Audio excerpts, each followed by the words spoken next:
Yeah! We're Nine Dead, and this is the Anatomy Podcast!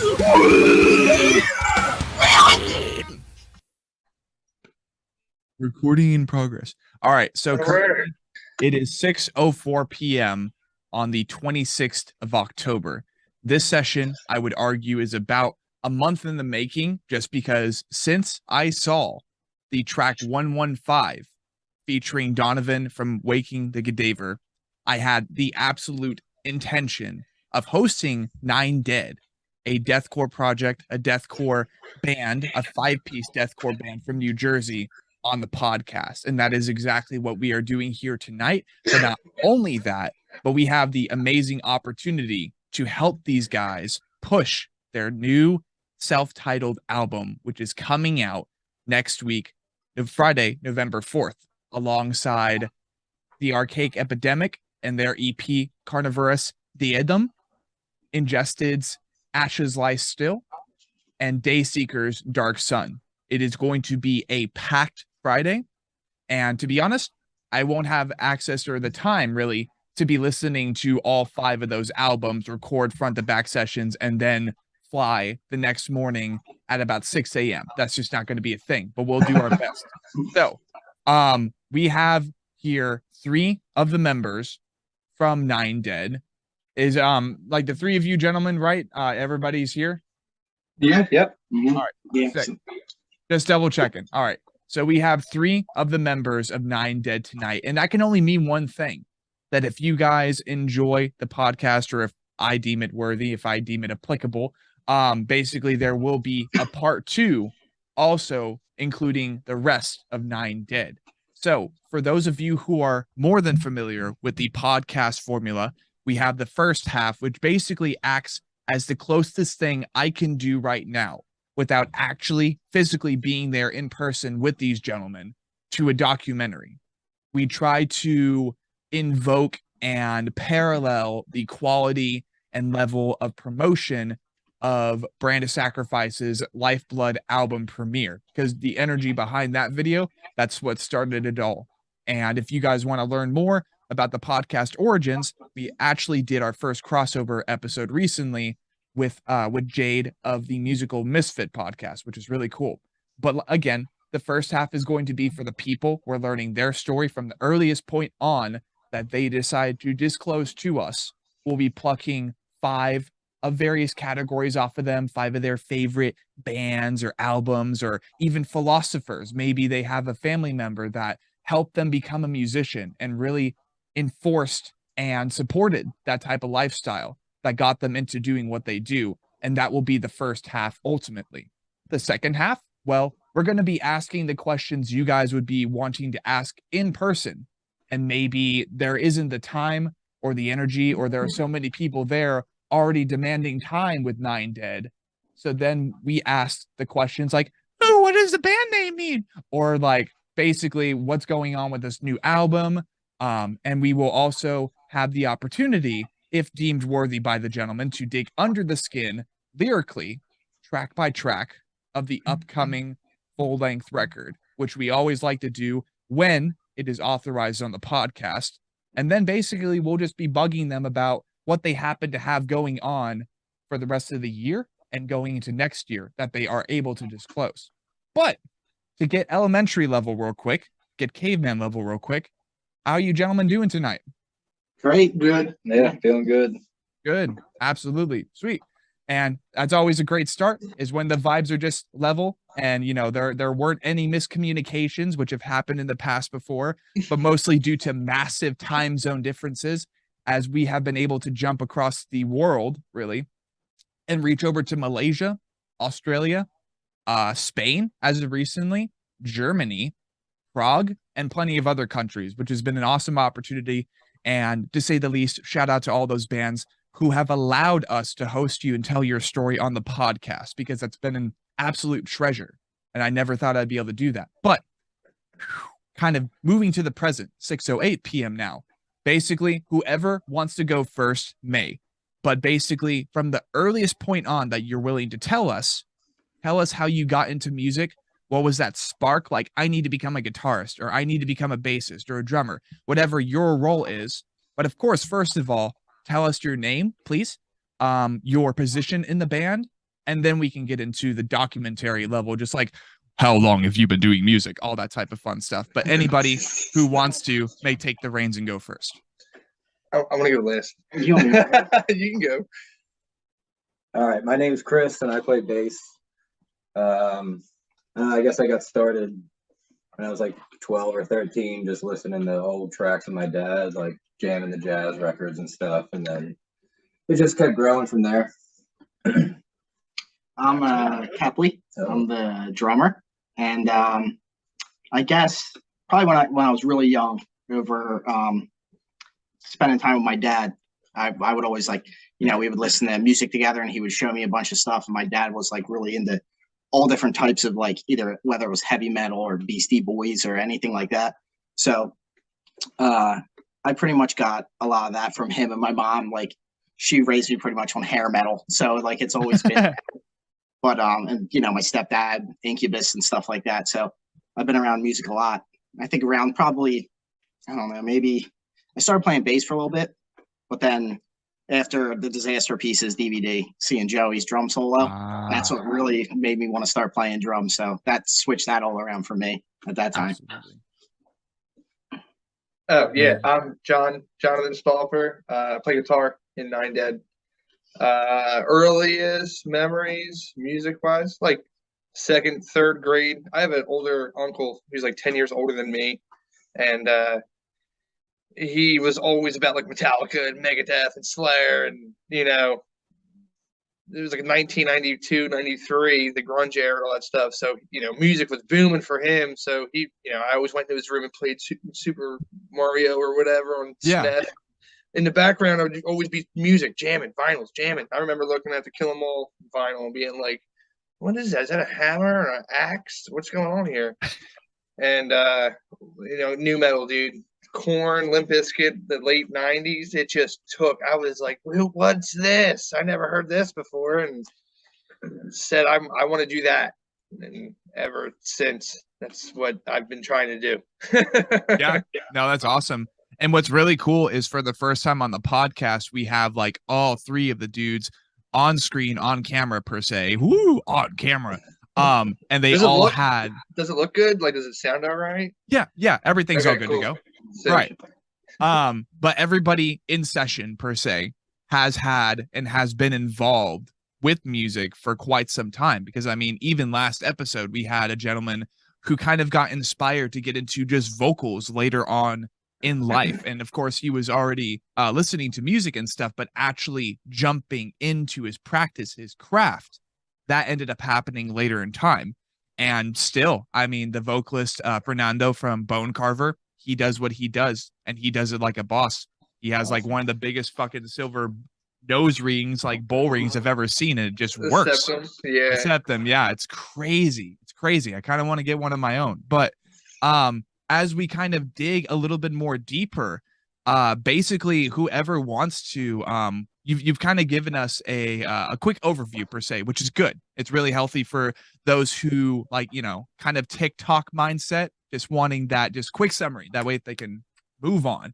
But however, this ain't TikTok, people. This is the Anatomy Podcast. So basically, Chris, go ahead and take us all the way in, head dive, and maybe take about 10 or 20 minutes to yourself, man, and give us as many details of the specific path that you ended up taking, going from like projects before Nine Dead, anything before Nine Dead really that you were doing, and kind of get us caught up to your lore per se. All right, so man, that's a lot. All right, so yeah, like I said, I was like probably 12 or 13, so I was in like 7th or 8th grade. I remember, like, I always used my dad's stuff. He had like just equipment all over. He was in the high school band and everything growing up. So I would mess around. He had like a trumpet and trombone stuff in the closet, and guitars, and just all this stuff just lying around. You're over there. Whenever I got a chance, whenever I was home alone, I messed with it to my fullest ability. Broke everything I could. So yeah, like it just my curiosity just grew from there, I guess. And we would listen to like records, just all records that he had. He had like a whole like giant box full of vinyls from when he was growing up. So we would just listen to that stuff. He got me hooked on Yes very early. So like listening to that, like that was just such like an intricate band, just everything going on, all the layers. Like I would just sit there and listen to the same song over and over, and it would just it was like mesmerizing. So yeah, like that era of my life, like I always wanted to be in a band like that, and I just wanted to try to do everything like that. So being as young and enthusiastic as I was, I begged my dad to go buy me my own bass and little amp. I remember Sam Ash had these stupid little starter packs, and everything came in the box, like amp, guitar, gig bag, strings, all that stuff. And I begged him to buy me the bass player one because it was just different from everybody else's. I'm like, I want that one. He's like, that's not a guitar. I'm like, I don't care. That's the one I want. And then it just like, I forced my friends to like start a band with me, and we ended up playing a show at like some little bar for a friend's birthday party, and it was probably absolutely horrible. What was your first band name? But we thought it was great. I can't even tell you. It was just like we just showed up with instruments and just started playing in front of like all our friends. I remember the first song I learned that was Hash Pipe, and I remember that was like I was so proud of that. Yes, I fucking learned Weezer. Like I was so happy. So yeah, like after that, I had to be in a band after that, like nonstop, no matter what I did. So I was always playing sports and stuff too, but I was like a bit of an insomniac. So when I would come home at night, like I wouldn't go to bed till 2 or 3 in the morning, and I would just sit up in my room after I did everything else and just play my bass, like by myself. And then I met a couple other friends in high school, started another band called A Flatline Memory. And we were, I guess, like popular for the time, just around our little group of friends, like played shows all over the place, all over the weekends and stuff. And I just got addicted to it. And after that kind of blew up, we not like got popular, we actually physically couldn't stand each other anymore. So after that one blew up, we still like remained friends, but we could not be in a band with each other anymore. And then so we ended up just doing cover bands like off and on, like all over the place. And then eventually I just kind of got bored of that again. And these guys, John hit me up, asked me if I wanted to play, and I just dove head first. Naturally. That was recently, actually. That was a couple months ago. I guess that was like May. Really? Yeah. Oh shit. So are you like one of the newer members of Nine Dead? For sure. Yeah, man. Shit. No, that's awesome. And I mean, I don't know, like continuing to dig a little bit, because that's just what we do here on the Anatomy Podcast. Like, I want to be sure to tell like every detail of the story that I can, and like just kind of bring you back, you know what I mean? Because nostalgia, well, some people are a whore for nostalgia, mainly me. But basically, when you were first getting started and you first wanted to be in a band, because I'm writing notes over here because I could not process all this in one go. So I'm just writing this. No, you're good. You're good. That is like a speed run, really. It's a speed run documentary here on the Anatomy Podcast. But you always wanted to be in a band. Your first song was Weezer's Hash Pipe. So like as a bassist, like I'm not even that familiar with Weezer. I really just know like Dancing in the Sun. So like, how well did that apply, do you think, from the very first song you ever learned compared honestly to the music you play now? Like how much of a difference has it been? How much of like, wow, Honestly, Weezer was like, at least at the time, was a really good thing to start with, because it, especially for metal, because I had all your basic things that you would do in a metal or heavy rock song, like a lot of downstrokes, some palm muting, like breakdowns, more or less. The songs are structured similarly. So, I mean, looking back on it, it's like, it was like kind of just like always under my skin, I guess. Yeah. So like a lot of something heavy like that, right? Yeah, like a lot of Weezer and Yes ended up kind of leaking into what you write for Nine Dead, or not really, I guess. Not intentionally, but like subconsciously. Yeah, I guess that's just in there, just of like flowing as like a bass player, more or less. I guess Right. it taught me to play within a band, more or less, a specific style. Like Yeah. how to fit in rather than stand out and like be your show. Like you got to support everything else because that's your role. Exactly. You got to work as a team instead of being like, look at me twang my bass guitar, bro. Right. Like, I would love to shit sit up there and like slap and finger tap all day long, but like, nobody wants to see that. They want to see fucking chugging death metal and, punching each other and stuff. So I would argue the contrary, but that's a different conversation in of itself. Like, dude, I am such a sucker for Fieldy from Korn or even Flea from Red Hot Chili Peppers. Like, holy shit. Oh, that's true. Yeah. Holy shit. And like, imagine, bro, like, if we had even more just like that would be so sick. Party Cannon. If you guys do not know who Party Cannon is. Party Cannon rules. Oh, dude. Such a pleasure. Such a pleasure to have them on the podcast recently. And like another Chris, which is so funny. Like another Chris who happens to be a bassist. And he actually, like, you guys have the same facial hair, similar haircut and everything. He's the bass player for Party Cannon. Yeah, exactly. If they ever need to fill in on tour, boys, here you go. Chris from Nine Dead.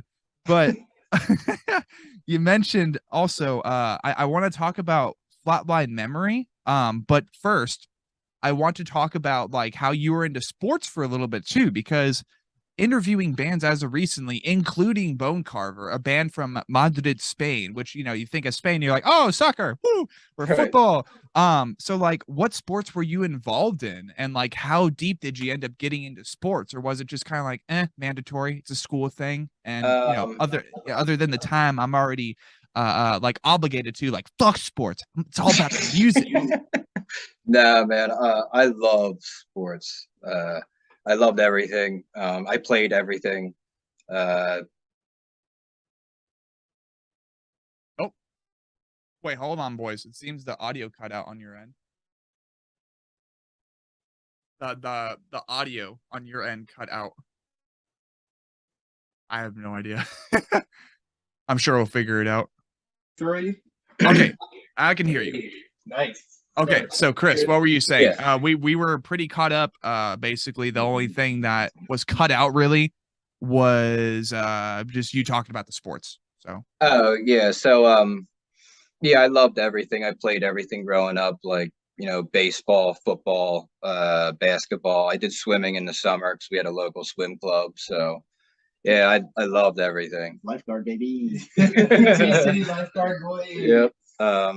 Sick. So. And I just kept doing it. Like I love football. Football was my favorite. Just love to hit, like contact. You know what I mean? Love that shit. Anyway, so yeah, that was probably what I got the furthest. And well, no, football and swimming I probably got like the deepest into.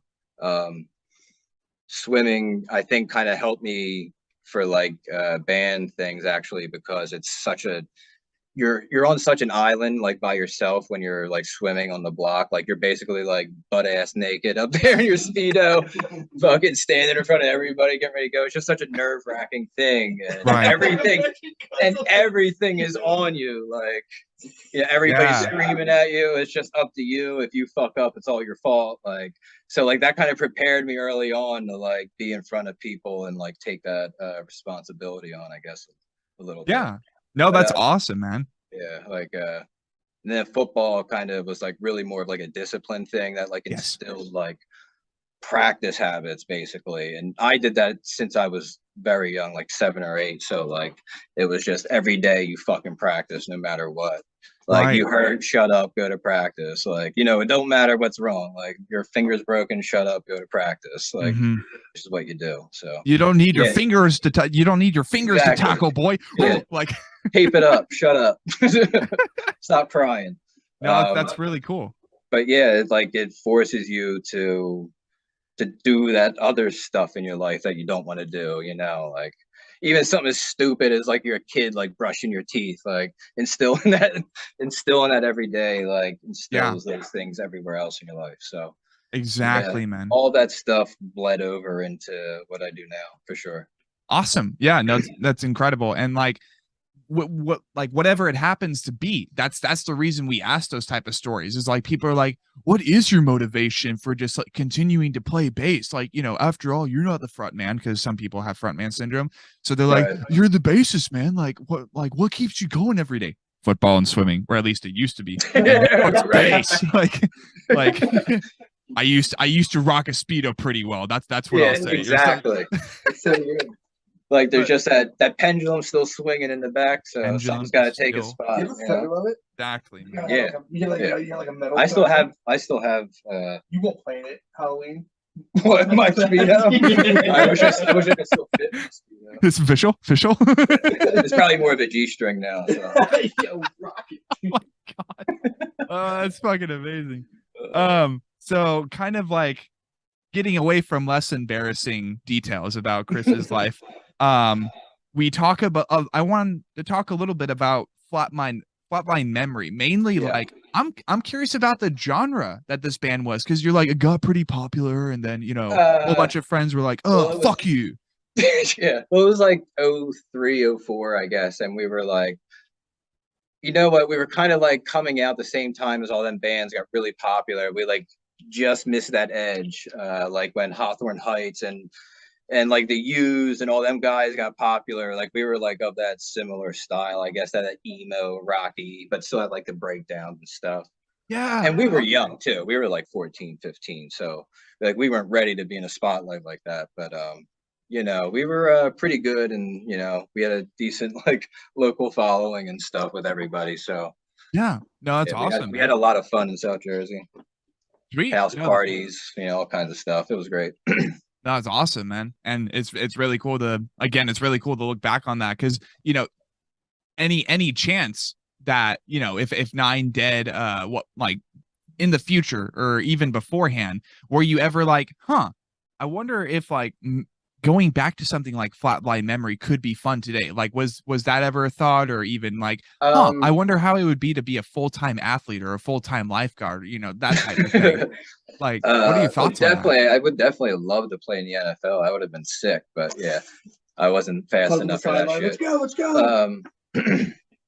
Yeah, them dudes are like Olympic sprinters, so I can't do that. But anyway, fucking yeah, like the AFM band, like a style like that, I don't think I could actually do, because that was like at the time, like it was like raw emotion, so that's how like everybody felt. Like I don't feel like that anymore. I'm not like I'm just not a fucking teenager kid anymore. Like the things I cared about then, I don't give a fuck about now. You know what I mean? So it's like everything's different in my life, and just I couldn't. If I were to do that, it wouldn't be authentic, and I would hate every second of it. So yeah, naturally. And I mean, I only do stuff I like.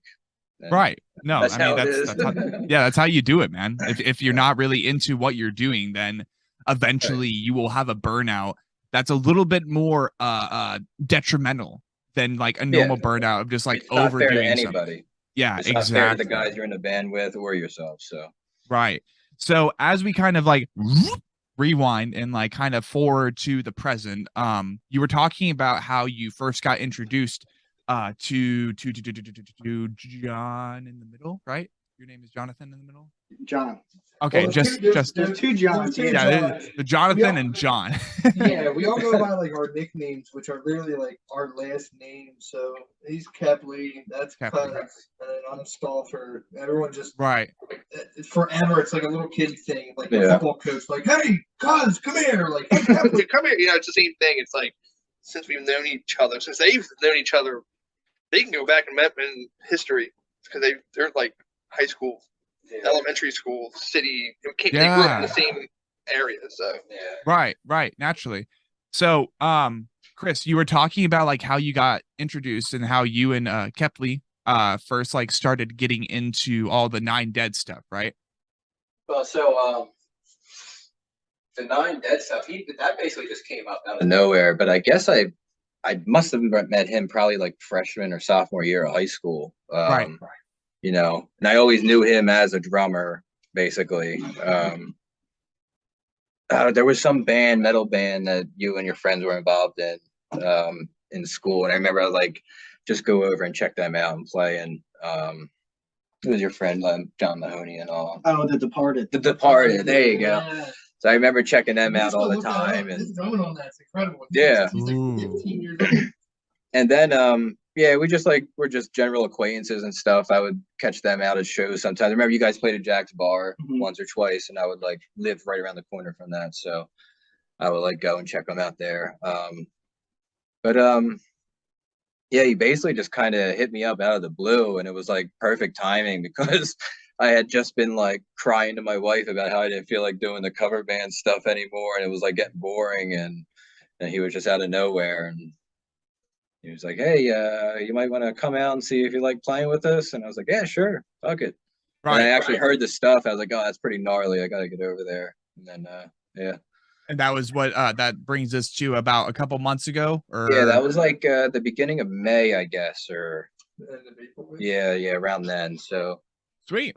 Yeah, just showed up and jammed a couple times and took some notes, and it was, he literally took notes. It was on from there. He came over with like his notepad, and it was great. He was, I had to write it down. And I was like, 2, 1, 3, 1. They were literally writing out tabs. Writing out tabs. That's great. It's like, all right, sick. And you play it back, with us rolling together. 2, 1, 3, 1. It's pretty heavy. 2, 1, 3, 1, 2, 1, 0, 0. Exactly. It just dropped. Bomb, bomb, bomb, bomb. No, it's amazing. And therefore, now we're kind of caught up on Chris and his timeline, his lore associated with 9 Dead. So, real quick, Chris, I wanted to go ahead and I say pluck. I don't know why, it just works. I want to pluck 5 artists, albums, or people in general. Because you've mentioned Weezer. You've mentioned Flatline Memory, which was brief, but I'm sure you had plenty of memories with that, so it still counts. Yeah. Just give us 5 characters in each of those categories that you would say has really defined you as a bassist and has helped you contribute writing process to 9 Dead, and most likely some of its first self-titled full length that we have coming next Friday. All right. So I guess the 5 bands would probably be the easiest. So obviously one's going to be Yes. 311 definitely was another one. I was very much into the bass player is insane. There's Snare Wolf. Yeah, that's too. Tool. Tool was a definite influence. The bass playing is nasty, but the lyrics, like the lyrical content of Tool, like really just kind of is awesome to me. The Mars Volta. The Mars Volta for sure. They're just wild. I love them. Everything they do is great. And to be honest, probably one of my favorite guitar players that I've ever heard live, Buddy Guy, old blues player. He's he's awesome. He was basically playing metal back in like the 60s, just under the cover of blues because they didn't have distortion and stuff back then. He was incredible. He shredded, man. He was awesome. Sweet. Awesome. Yeah. And with that being said, we have now caught up with Chris's lore, and we've plucked 5 artists and 1 just guitarist, blues guitarist, which is really cool. That's new, and that goes to show you folks that when it comes to even deathcore / what I would argue to be slam, but mostly deathcore, most of the members, like some of the times, dude, they don't just devote to that type of music genre 24/7 because it gets stale and it kind of creates creative pollution too. Yeah. So really cool to have that statement kind of proved here and there over and over again. Bless you. Thank you. But next we have Kopfle. John Kopfle, the drums, the fucking chops for 9 Dead. From the earliest point on. I mean, like, go ahead and just tell us your story, man. Yeah, okay, here we go. Spill all the beans. Anything you don't want to disclose, too, just feel free to be like, okay, not talking about this, and you can just move on. So just, like, we have boundaries on here, too. Don't worry. So, as far as music-wise go, the earliest thing I can remember, I can't remember how old I was. I was really, really young. But my grandma, she would always go to, like, Cowtown and stuff like that, where it was like, you know, marts and everything. And I remember I went with my grandma and my dad, and we were walking around, and we found this little, it was like a full plastic guitar that had like nylon strings. Like all the strings were missing, but like I had to have it. And my dad's like, I'm not getting that for you. Like, that's stupid. And we walked around with my grandma, and I said something to my grandma. Grandma bought it for me. And my dad wasn't too happy about that because, you know, I kind of, you know, grandma bought me everything. I told him no. Yeah. But I mean, I remember I would be like in the basement, like hanging out with my dad, and like he would have like Green Day Dookie on, you know, and I would just air guitar and pretend like I was singing it and stuff like that. And, you know, he absolutely loved it, you know, and like music was just like a huge thing with him and like my 3 other uncles and everything like that. But yeah, it was, I think probably that went on for like a little bit, and then I kind of just not really just listened to music. I didn't play anything, nothing like that. No sports really. I mean, I did the dive team in high school. But sports really wasn't my thing. Like even like baseball, like I was the kid in the outfield playing with the dirt, you know, afraid to get hit with the ball. I was not a sports person at all. But I did karate for a while. That was fun. I loved karate. Karate was awesome. I was like almost to a red belt, but I had to drop that. You have a black belt? No, red belt. So that's like, it was like 2 before.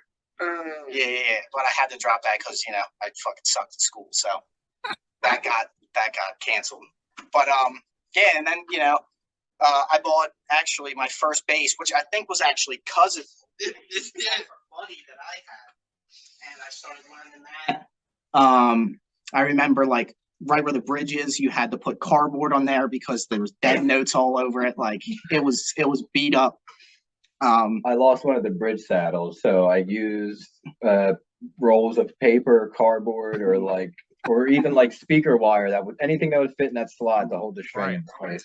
Yeah, I was broke, so it did what you did. I had that for a bit, probably like maybe like 2 years or so. Oh yeah, I was super stoked. I just played with like a couple buddies. You know what I mean? Like we just did we tried to do our own stuff, but nothing ever really happened. We actually were taking my stuff over to his house and got featured on the Courier Post because a guy was just driving by that took pictures for him, and we got featured, even though like we were literally nothing. We were just messing around. But yeah, Disaster Pieces came out, and I watched. 1 second. Seemed to cut out again.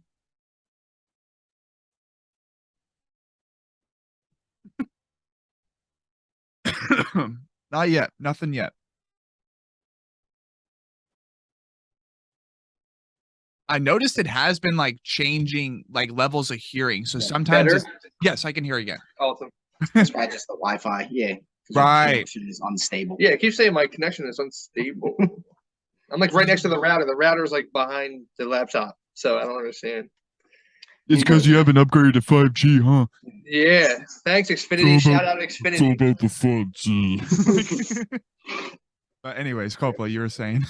But yeah, I seen Disaster Piece. I seen that drum solo, and I was like I called my mom up and was like, Mom, Christmas, like that's it. Like I need a drum set. Like I don't want to do bass no more. I want to play drums. So I remember I got my first kit that, you know, she was just making payments, and I finally got it for Christmas. Unwrapped the whole thing, and half of it was in red and half was in black. So we had to take half of it back. So pretty much as cliche as it sounds, like I was so bummed. But I pretty much was playing on half of it was boxes and half of it was drums, you know, for a while because they had to get it shipped back in. Oh my God. So yeah, it was a nightmare. But yeah, I did that for a while. You know, doing like the karate and all that stuff. I played in a high school band, which, you know, like Cuz said, he's seen, you know, we played a couple shows that got, you know, high school popular. That was a lot of fun. We had a practice spot, and like we were in high school, 2 of us were, and all the other guys were older. So like they would buy us beer, Everybody from high school would be like, "Yo, let's go to the practice spot." Like it was. Oh it was my God. And I know a couple doors down, somebody who taught me a ton of stuff of what I know about drums. My buddy Joey Kogel, he had a band that was a couple doors down. So I would go over when he would have practice, watch whatever he was doing, and I would run a couple doors down, learn a fill, run back, and just keep going back and forth. And I think I got pretty good during those years. I didn't play nothing for a while after that band broke up because that got pretty bad and rough between everybody, and we all pretty much went our own separate ways. And then I got a call from our old bass player, and he was jamming with Stauffer here, and I wanted to go see him play, and I was like, dude, what is this? Like, I didn't know, too many people like live bands played like this style shit, and I think I only missed one show. Yeah, it's from like 2000. Whenever when we would jam, it would be like 2006 to like 2000 and when we broke up before you became the drummer. He wasn't even the drummer. He was just a friend, and our old bass player. They were like best friends growing up in a sense, and they always hung out. So he was like, "Yo, come to my band practice." Came to the band practice. Never missed one band practice. Never missed one show, but he missed one show. It was one show I missed. I don't know why I missed it, but I did miss it. And yeah, like the one day the drummer, I think he was either late or didn't show up, but I was like, "Yo, you mind if I just do the typical drummer thing? Like, I haven't played in a while, but you mind if I hop on?" I had something floating on in my head. And he was like, "Yeah, sure. Like, I don't care." And I hopped on. I was like, "All right, play this song. We'll play the first 15 seconds. And I just remember like playing that first 15 seconds, and he was like, "What the fuck was that?" Magic. Yeah, game over. It wasn't even. It was just like, all right, cool. Now that was the missing element. Yeah. So we played. Like I played in that band for a little bit. I played in a band Nord Proxy a little bit before that for like one show or so, something like that. And then we had like a couple little side projects, but before Nine Dead, I didn't pick up drumsticks for pretty much 9 years. I lived in an apartment. I really couldn't play. Yeah. And it just, COVID happened, and we still talk pretty much every day. Every day for like 8 years. And we hung out. We just never, ever, ever jammed. His drum set was at my grandma's house in the basement. Just stacked up neatly in the corner, just collecting the cobwebs and everything else. Like, I went, that was probably right before, maybe like a little less than a year before I think we started playing again. Like, I remember I got like my first credit card, and I went right to the store, and I was like, "All right, max this thing out." I got brand new drum set, all new cymbals, and then was like, "All right, I can't even fucking play this thing." Like, that was stupid as shit. But yeah, and then like, COVID happened, and I was like, "Dude, like, do you want to like just like play again? Like, we'll just be like an internet band, you know what I mean? Like, maybe we'll like hire vocalists here and there. Like, we'll just put it out on the internet. Like, we won't play any shows, nothing like that." It was supposed to be me and him. Yeah. Really? And, yeah. And it just, like, we started writing stuff, and we're like, "Oh, this is pretty good." And then, our friend, Chris, like, he just like was like, "All right, I'm going to be in it." He was always the bass player. Yeah. Like, from 2006 up until 2022, he was always the bass player. He was just a little triangle in a sense, but. Yeah, so he played, and then it was a struggle trying to find a vocalist. It was a nightmare. A complete nightmare. It's South Jersey. It was, I mean, like, a lot of people like this style of music, but not too many people, like, it seems like want to do it though. Yeah. So we eventually, found a vocalist, and started recording like little singles here and there, and it's kind of amazing, you know what I mean? Like, the way it took off. Like, it wasn't supposed to be like this, but I think it really helped. What I was like saying to him like the other week is that, like, the other bands that we were in, like the Gertrude Tree and stuff like that, we wanted to be like a slam band. So we just stuck to the genre, and we were like, that's like how we have to write. And this time around, we were like, we had years off, and we all listened to different music, and we were like, let's just merge a bunch of the shit that we like and just play something that we want to hear, because we don't want to do anything crazy with it. Yeah. So we started mixing all these types of like bits and pieces of like Korn bass parts, and Suicide Silence, and Strangled was a huge influence. A bunch of different bands, and just mixed it together. Like, even like slam shit like Metallica or not Metallica, freaking Devour. Yeah, Metallica's the Slam. You ever hear Metallica's Devourment tour? Devourment. We were listening to Abominable Futurity, like a bunch of stuff we were just trying to mix together. And I think what's crazy is that like playing something that we wanted to hear as opposed to just sticking to a genre, like was a million times better for us. Yeah. And it's great when you are not trying to attend or cater to one genre, like even if it's an incredibly complex subgenre of a major genre, that being slam, to just metal, like Metallica first fucking starter kit metal, Pantera, Metallica, really any of those bands, and like those are the only two I named. But anyways, like it's really cool when you can just be like, you know what, why don't we just try to put these all in a fucking blender? Like, and that it seemed to work out really well, because I can definitely hear, and I said this earlier too, I'm like, what I would argue to be slam, but mostly you guys like, it says on the Facebook page right here, because I have this shit for just, you know, quoting and also the names and shit, or at least for the beginning of the session, South Jersey brutality. So I mean, that's a pretty good way to market your material. You got bands like Funeral Wake, who's like Midwest Misery, which Funeral Wake, shout out to them. Hopefully we can get them on the podcast one day, because awesome band. And you know, we there's so many bands. There's so many bands out there every day. So like when it comes to actually branding and promoting what you're trying to do, it's good when you're not just like, we are a slam band from Southern New Jersey. Like, you know, that type of shit. Snare, man. Yeah, it's like this one is called Bleeding from My Cock. That's a Cannibal Corpse meme. Like we all know that fucking meme. But you know, it's really cool when you can just develop more identity for yourself as a band. So I'm sure that was very satisfying, and especially just from the beginning. Sounds like the intro to a movie. Just like 15 seconds of you just like, oh, whatever.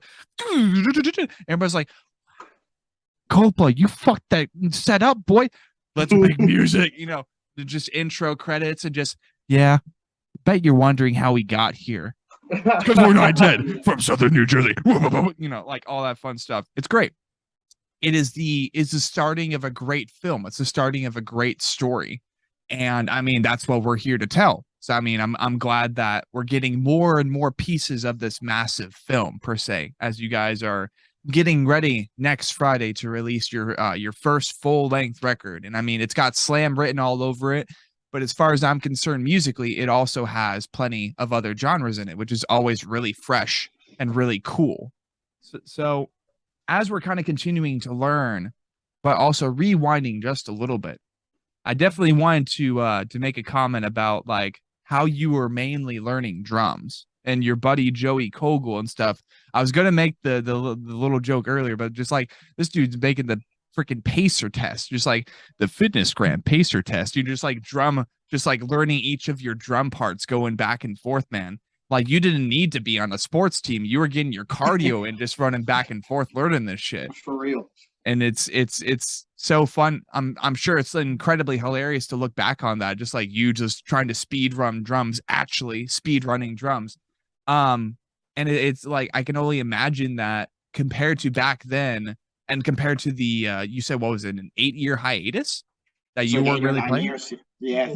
Damn, like that's kind of the same thing for me, except you know I was playing bass guitar for a little bit, and then like I want to play bass for my project, but I haven't prominently and consistently played my bass guitar, my beautiful Ibanez 4-string I call Pearl Jam, even though I don't listen to Pearl Jam that much. Like I have every intention, just like you, and just like you ended up doing, to get back into the instrument. And sometimes it just takes a little bit of time. You got to take a break. You got to kind of observe what's going on around you. And especially when you don't have a concrete project, or the projects that you're involved in, the bands that you're involved in, like, sure, you're like popular high school people are like, oh my God, it's the death metal band dudes. Could I get your number? And, you know, same thing works with girls. You get like friends or some shit. That's a little bit different than actually. Take me out on a date. Show me what those can do on the double kick, you know, like that type of shit, all that fun stuff. Oh, look at me. Yeah, exactly. Because like, yeah, you look back on that and it's like, well, I mean, that's cool because you're young, you're popular at high school because you're in an edgy death metal band. The teachers hate you. Like, you know, who knows what's going on? It's like another movie in and of itself. It's like Riverdale or some shit. You're just like, yeah, I'm the drummer of a death metal band, and I'll fuck shit up. Your teacher's like, fuck my shit up. You know, anything like that in that realm. I can only imagine that's fun to look back on. But now, my friend, you are committing to the chops, and you are taking up the reins after just a 15-second increment of time, and you're like, I fuck with it. Everybody else is like, I fuck with it. And then like a little bit after that, I'm sure Nine Dead was born. So then I'm curious on your behalf, like what moment did you really decide that you're like, you know what, Nine Dead is what's up? Like, let's bring this shit to town. Let's bring it. Let's unleash it upon Southern New Jersey. Let's unleash this Southern New Jersey brutality, like upon the United States. I think I think it was like slightly after we recorded the first song. We didn't have a video or nothing for it. But we like showed a bunch of friends, family, and people that you always get the same thing. They're not into the music and they're like, oh, not really, don't really like the vocals, really fuck with it, man. But like, you know, we got like the instrumentals first, and like every single person I was showing was like, dude, this is crazy. And I'm like, oh well, you know, I'm glad you like it. And then like the second song, the second song, we actually were like, you know what? We've never ever done this before, but let's try to shoot a music video. $100. Yeah, and it was worth it. But that was like, then like putting that up on YouTube and stuff like that on Slam Worldwide. Shout out to them. Yeah, shout out to Joe from Slam Worldwide. Yeah. You are a king. But like, and then just seeing like I always say it to him, like with like view counts on like YouTube or like TikTok or something like that. And I'm like, it'll probably get like 1,000 views or something, like just looking low, and then it gets all these views, and I'm like, dude, it's got to be a glitch. Like, there's no way. Like, so refresh the page, man. What's up? It's awesome. So I think like, yeah, maybe probably after like the second one, I was like, oh shit, like we might be on to something here. Like people actually like it, which is great. Mm-hmm. So and the second one was Tortured, correct? Yeah. Okay, sick. So I am pretty caught up with the discography. Like there's every now and then I have the feeling that there's, you know, some secret songs, some secret demos, and bands are like, we don't want anybody to listen to those, so don't fucking look for it. You know, that type of thing. So for a second I was indeed curious on whether or not you guys had like unreleased demos, or like if Nine Dead was a separate band name for a little bit, or any of that stuff, which we'll definitely be asking later in session. So like to say the least, you guys got started and really, really committed to chops. And I mean, now you're here. So now we're caught up on the Kopfle lore. So then, just like Chris, I'm wanting to pluck 5 off of you. What can you throw at me? Okay, this one's going to be difficult, but definitely for sure, Black Dahlia Murder. They were a huge inspiration for me in high school. It was the first Miasma and Unhallowed were the first CDs I bought when I very first got my first car. They were huge. I love them. So Black Dahlia Murder, big time. The Tony Danza Tap Dance Extravaganza, way back in the day, was like, that's when I first started getting into like a little side project band, and I was like, this band is the craziest thing I've ever heard, because they were funny, but it was just brutality. Right. They were insane.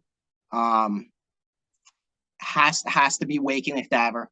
That was, I remember being in high school and being like, these people were from Jersey, like this is the heaviest shit I ever heard. And now that like Don's our buddy, like we all want to go camping, like he hangs out. It's so circle. Crazy. It's the craziest feeling in the world. And then off that subject, a lot of my friends actually think it's hysterical, because they'll, you know, like I'll meet somebody for the first time and like I got like tattoos all here, like all over, and they're like, you know what I mean, like, you like this music, but what's your favorite band? And I would probably say like a huge one the depressing shit from back in the day. Coldplay with the piano. Coldplay. That's the shit right there. Like that depressing shit. Love it. Absolutely love it. No, there you go. So they were a big one. And got one more. Who else would be another big one? Oh, yeah. Disaster pieces like Slipknot, Joey. I mean, he changed the whole world for me. The whole world for me. Him and, you know what I mean? Just like, especially like Joey Kogel's band from back in the day that had the music, PCP, Poor Child's Promise. Like, they were so heavy, like well before their time. So heavy. And like, I've learned so much from him and like getting my feet fast. Like I learned from Kogel that Gene Hoglan used ankle weights. So I would use ankle weights and work boots and just practice. You know, I mean, I like all types of music as long as it's, you know, not gospel or R&B, none of that stuff, you know, but I like pretty much anything that's got a nice beat to it.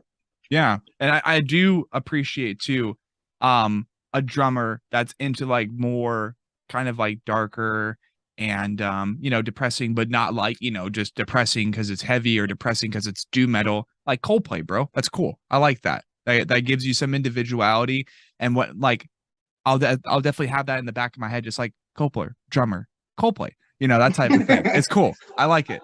So we have now plucked 5 off of Kopfle. We've learned a little bit about his story. We've learned all of his lore relevant to Nine Dead, an amazing Southern Jersey brutality band that has decided to take the time to be on this podcast with us, ladies and gentlemen. And it has been an absolute honor, just like it is with every other band, because I love hosting bands. I love asking them these questions. So please, if you do as well, let us know down below. Give me a little reply, a little voice message via the Anchor site for this podcast, and let me know, hey, I want Blake on next time. Where the fuck is a vocalist? You know, that type of thing. Like, let me know.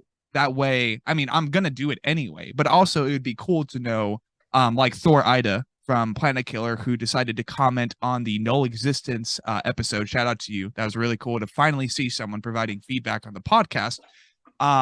Just like let me know if you're enjoying this podcast, enjoying this formula, because eventually, people, it's going to turn into an in-person documentary. I just don't have the financial resources or an actual vehicle to do that type of shit, nor do I have the money or the time to go across the world to other countries to specifically do that, because I also want to be in a band. Oh, yeah, there you go. Next time, let's do it. So as we have now plucked off of Chris and Kopfle, now it's your turn, Stauffer. All right. Hi, I'm Jonathan Stauffer. Big old bitch.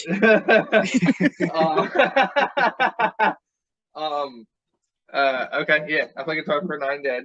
So the earliest music-wise. Like I said earlier, I was always with my Uncle Mike. Shout out Uncle Mike. Uncle Mikey. I was always with him because he was awesome. He skateboarded, he rollerbladed, he rode BMX, you know, and I was born in 89 and early 89. So 1992, 93, 94, when you're a kid, you know, you're coherent, I think. Like, I remember, like, oh my God, like MTV, you know, jams and stuff like that. Yeah. And like Beavis and Butthead, when Beavis and Butthead first dropped, like, I remember watching that, being like, what is this? And like, so, like I said, music would always be in the background. And then come 95, 96, I started like liking the music. Like I remember like Red Hot Chili Peppers, Sex, Blood, Sugar, Magic or something dropped. Yeah. And of course, Under the Bridge. I used to go down the shore every weekend with my grandparents because that's who I grew up with. I grew up with my grandparents. And that's why I was always with my uncle, because he lived at home. You know, he's 15, 16, 17, 18, 19, you know, and here I am. He's only 10 years older than me. So, you know, I'm 4, 5, 6, 7. So he's Uncle Mikey. Anything he does, he's the man. So he gave me a cassette tape, and it's an hour drive to the beach, dude. So my grandma and my papa, I would go with whoever, whoever got off work, whatever. I get off school, they come pick me up, and then we would go down to the shore for the weekend. and they had the cassette. It didn't. Looking back on it now, here's Jonathan's cassette probably right before they went their separate ways, because they all came down at separate times. But it didn't matter. Under the Bridge was always in the tape deck. We would listen to it. It's like 3 minutes, 4 minutes long. Hit rewind, hit play, and all the way down for an hour straight. And then I was introduced to like heavier stuff. I took note to a jukebox down at that same beach house thing. They had a game room, pool tables and stuff, and a jukebox. Oh. So, and it's 1996, 1997-ish. So it's like awesome. You know what I mean? Like because I didn't have, there was no rules. Be home by 8:30, 9 o'clock. So I'm like 7, 8, 9 years old. I'm like, there's no rules in a sense. I'm there at the arcade just doing my thing. So I heard Adidas from Korn on the jukebox. Yes. And I'm not even kidding, dude. Instantly hooked. I was like, what is that? It's so catchy. It's so, it's so eerie. I went over to the jukebox and it was like, T3, track 3, whatever. And I looked and it said Korn. And I said, Korn? They spelled it wrong in a sense. Like, I know how to spell. That's not how you spell corn. I brought that up to my Uncle Mike and he was like, oh, I have that. And I'm like, you do? Literally handed me a cassette tape. I had a Sony Walkman and a cassette tape of Life is Peachy. And it was like 1997. I'm hanging out in the trees at my grandmom's house. Like I used to climb trees and stuff, listening to Life is Peachy. Like, yes. Like Adidas, Porno Creep, Lost, Chi, Twist, on repeat. I'd be up, and then it would get dark, and I would go inside the house. And you know what I mean? 1998, I got my first guitar because I remember because it was right before I moved out of my grandparents' house. It was the summer before, the Christmas before, Woodstock '99. So I remember that. So I got my first guitar. It was actually a bass because I wanted to be fieldy, and I got just a random 4-string. I remember I was so upset because it was a 4-string and it wasn't a 5-string, and no one understood why and whatever. But I used to do concerts for my grandparents. They used to sit there and turn the TV off, and I would put "Follow the Leader" from Korn in the jukebox and literally play Korn to my grandparents, a cappella on this bass, but like doing it, like slapping the bass. I don't know what I was doing. I ended up being like, I don't really like doing this. I like making the sounds. Like I hear the sounds in the Korn records and Limp Bizkit and stuff by then. And then now new metal and all these new sounds. And I got introduced to Cold Chamber and all that stuff. So I liked that aspect of it. Then I saw like what Korn looked like, what instruments, like looking at a guitar magazine. And I was like, Ivan has, and I looked 7 strings and I was like, what is that?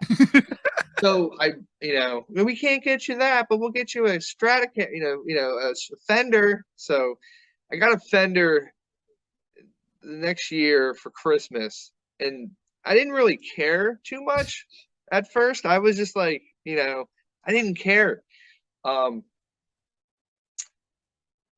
guess it was like 2001, right before it was 2000 because 9/11 and all that stuff didn't happen yet.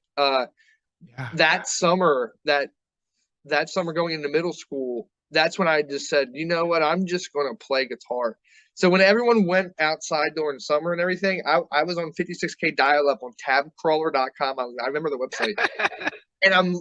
and I remember because I wanted to learn Fade to Black. I was watching VH1 with my Uncle Mike, and it was the VH1 episode of Behind the Music.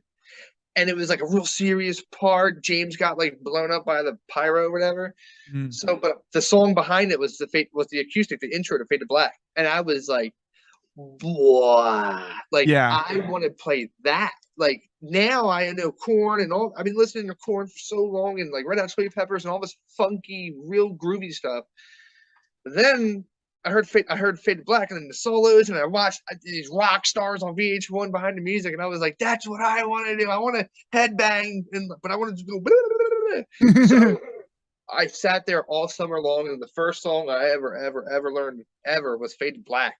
I sat there and learned it, and my fingers weren't big enough, so I used to sit with the guitar like a sliding trick thing. But I still played it like 2/4 open, whatever, like the actual. But it was so slow, right? And I never stopped. And my shout out to Uma and Papa, my grandparents. They never told me to stop. Like they never told me to turn it down. And I'm talking.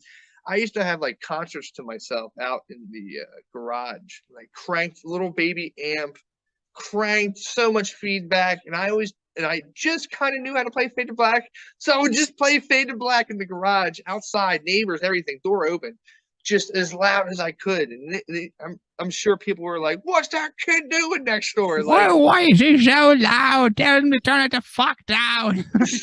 And then from that point, I just dove headfirst into like the Guitar Kid thing, where it was like, who's Marty Freeman, Dave Mustaine, Yngwie Malmsteen, all these. Use this liquid on your strings, fast fret liquid to play faster. And I was like, I need to do sweeping arpeggios. And so for like, my dogs are probably going to start. That's fine. Howling. Doggos. I have 2 German Shepherds, and they're going to. Oh, the Shepherds are the best, bro. So the fire alarm's going off, so they think they're a fire truck.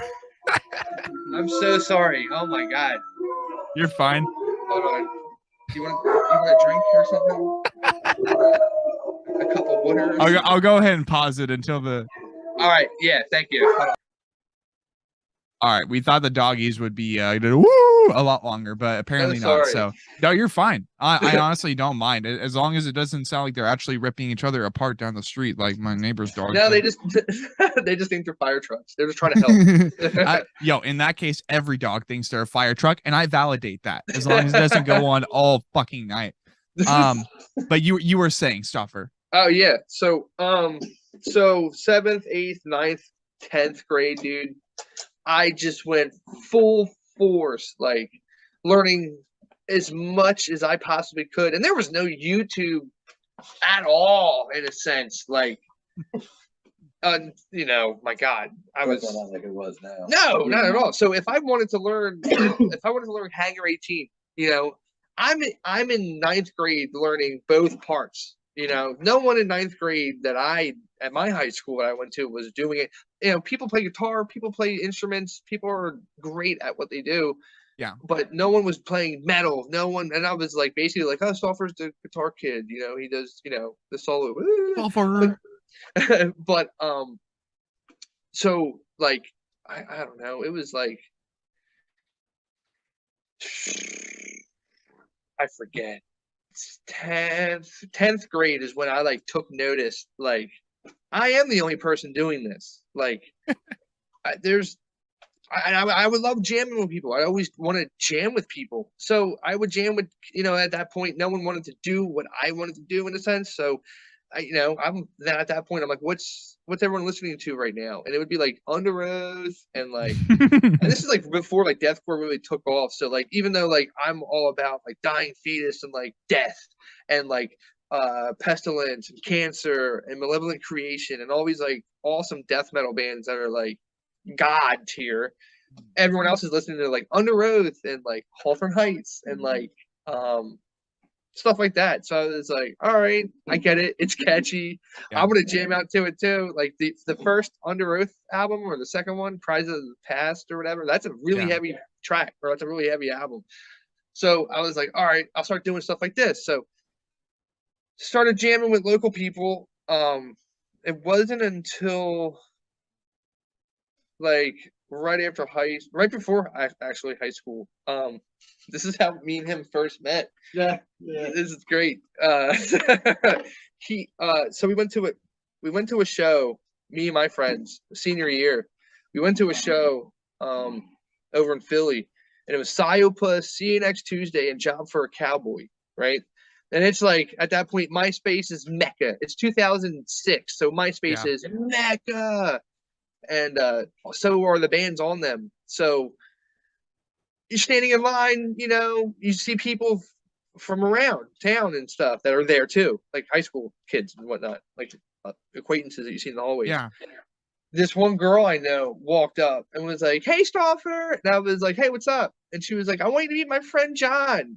I literally verbatim looked at him. I turned and looked at him, and I was like, "I don't fucking care." And I turned around in line, like just did that, and lo and behold, he's still here. So, I guess, you know what I mean, like, because like he probably, you know, I mean, he had a rough childhood, so he has a God mentality. Like now, all of a sudden, he's this great guitar player, and everybody's like, "Oh, you know, it's Stauffer." So like, Stauffer. okay, now, you know what I mean, whatever. But like, also too, like I was like, all right, well, I'm a good drummer too. So guess what? If you want anything around this area and you ever need a drummer, I'll remember this moment. I mean, he remembered the moment already. So, all right. So, not even flash forward. It was the same year. It was like, all right, I need to make this kind of music because my friends that I would hang out with, Ryan Haley, he played drums. So me and him would always like, you know, the running joke is he made me dirty, like crust punk, you know what I mean? Like, don't take a shower. Why are you showering, dude? And I was like, I don't know, dude. Maybe I'll stop showering for like 6 months. I didn't take a shower. Like, oh my God. Who cares, right? Too much information now. So I'm the dirty little secrets here on the Anatomy Podcast. So he told me he knew someone. Everyone where we're in South Jersey, the towns are so tiny that everyone in that vicinity knows of somebody or knows somebody. So I got introduced to Worm, Dylan. He played drums, and this dude Jared came over that I was friends with and was like, "This dude plays drums. He can do double bass." And I was like, "Sick! Finally, like double bass, because like awesome." So I'm like, this kid can't play. He's in 10th grade. I'm like this little skinny skateboarder bro, like a jock, like full blown like jock. And I'm like, this guy plays drums. Like he doesn't look like he played drums. You know, I'm all crumbed out. You know, like. So he gets on the drums. I go inside to get like a soda or something. And in my garage, I can hear him going, blah, blah, blah, blah, blah, like doing double bass and like blasting and stuff. I'm like, all right, this is awesome. So it was a 3-piece, and it was a 3-piece for a while. Then that's when the old bass player, Chris, we played a show with his old band. He had like a bicked head. So he looked super, super tough. And I was like, that dude looks scary. Like, and he wasn't. He's like a 5'7", 5'6", you know, kid. Yeah. But he just looks scary. And I was like, and he's got the 5-string bass. And I'm like, ooh, I'm seeing you with Mr. 5-string. And at that point, you know, because of Korn, I was playing 7 strings and tuning to A like them. And just trying to, you know, be heavy. But so we asked him to play bass on MySpace, sent him like an AIM or a DM or whatever. Yeah. And he came over, and it was awesome. Nice dude and everything, and we jammed. Then the second time he came over, that's when he brought you. And for like 2 years, we ran like South Jersey, like with like all like awesome bands, like the Adept and Doomsday Machine Schematic. And hell yeah. Doomsday ruled. Even Rising Afterbirth, like just bands, just heavy stuff. Oh, Nations was like our best friends, and we ended up. He came over because he always came over. Dylan was running late or whatever, unfortunately, and he was like, "Yeah, I wrote this part for one of your songs. Can I hop on and jam with you?" And we were like, "Yeah, whatever, dude. Yeah, you're go ahead, hop on." 1, 2, 3, 4, and we did it. And one time, yo, dude, you gotta come pick up your drum set because I'm sorry, dude, like it's not gonna work out. So we got Kopfle on the drums and jammed until 2012. Yeah, like 2012. And then with life and everything, it just kind of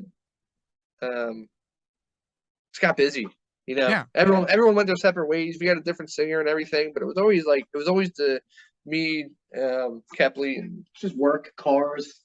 You know what I mean? Like, it's just life. You know what I mean? You turn 21, you're like, let's go to the bar. Yeah, no, that's just what it was. It was just we kind of, it wasn't that we weren't taking it serious, but we weren't taking it serious. Even though we were playing like awesome shows with great bands, Visceral Discord, Dissecting Flesh, Waking Cadaver, like sick bands. But like what he said earlier, how it wasn't like good. It was just like we were trying to be so fast. We were trying to be so sludgy and slammy. We were trying to be, everything was to the extreme. It wasn't comfortable, I guess you can say. You're Especially forcing listening back. Yeah, listening back to it, you're like, why is that rushed? Imagine we played that part slower, like stuff like that when you listen to old stuff. Took a hiatus for like a long time. 8 years or 8 years. Yeah. And then, but we always remained friends. Like we, every day, every other day, would call each other like, yeah, what are you doing? No, I'm going to Walmart. What are you doing? No, nothing. All right. And but we would not hang up. Like we would just like hang out on the phone basically. Mm-hmm. And we had a recycled riff right at the end of our last band, the Gertrude Tree. We had a really sick riff that we were working on, and it never had the shine. It never had the light to shine, basically.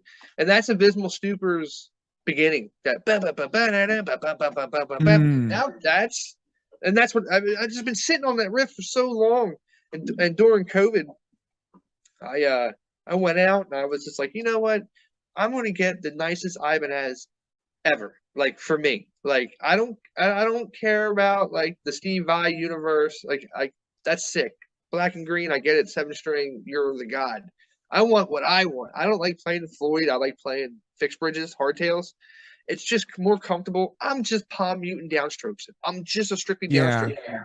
So I need to be comfortable with. I just all that stuff going on down there and the tune. And if I need to just tune, I have to like loosen something and do something. Now all I have to do is just go and I'm good to go. You know what I mean? I think that helped us too. You know what I mean? Growing up a little bit, getting money. We could actually afford, like, even though it doesn't make a difference, we could afford better equipment. Yeah. Just a little bit tighter. Yeah. So I got the Ibanez that I run now, and I actually found it in Ohio. Well, crazy. Picking up one of our German Shepherds, went on window shopping, looked, saw it 2 hours away north in Ohio. I said, oh my God, I'm already here. Like, this is the universe. Like, this is sick. But bye, babe. I'll be right back. I'm gonna go 2 hours. I'm gonna go buy a guitar. She was like, "What?" I'm like, "I'll be right back. I have to go right now." So went up, got it, came down. Then I started riffing off because it was COVID. It was April. It was April of 2020. So was it 2020 or 2019? 2020. Because you. Well, 2020. Yeah, it's COVID. Yeah, 2019 it also. Yeah. All the COVID started in February of 2020, and then April was like the worst year. So worst month. Horrible. It felt like a fucking year. Yeah. And what happened? It's been like 2 years already. Yeah. So I started like, I lived in like an apartment at that time. No, I didn't. I had the house. All right, yeah, I had this. But it was a tight little neighborhood. All my equipment was still at my grandma's house with his drums just sitting there. Yeah. And I bought like a pocket amp, and I'm just riffing off, and I'm just starting to like record stuff on my iPhone. Yeah. And I was like, yeah, what do you think about? I was just sending them riffs. I'm like, yeah, what do you think about this riff? What do you think about this riff?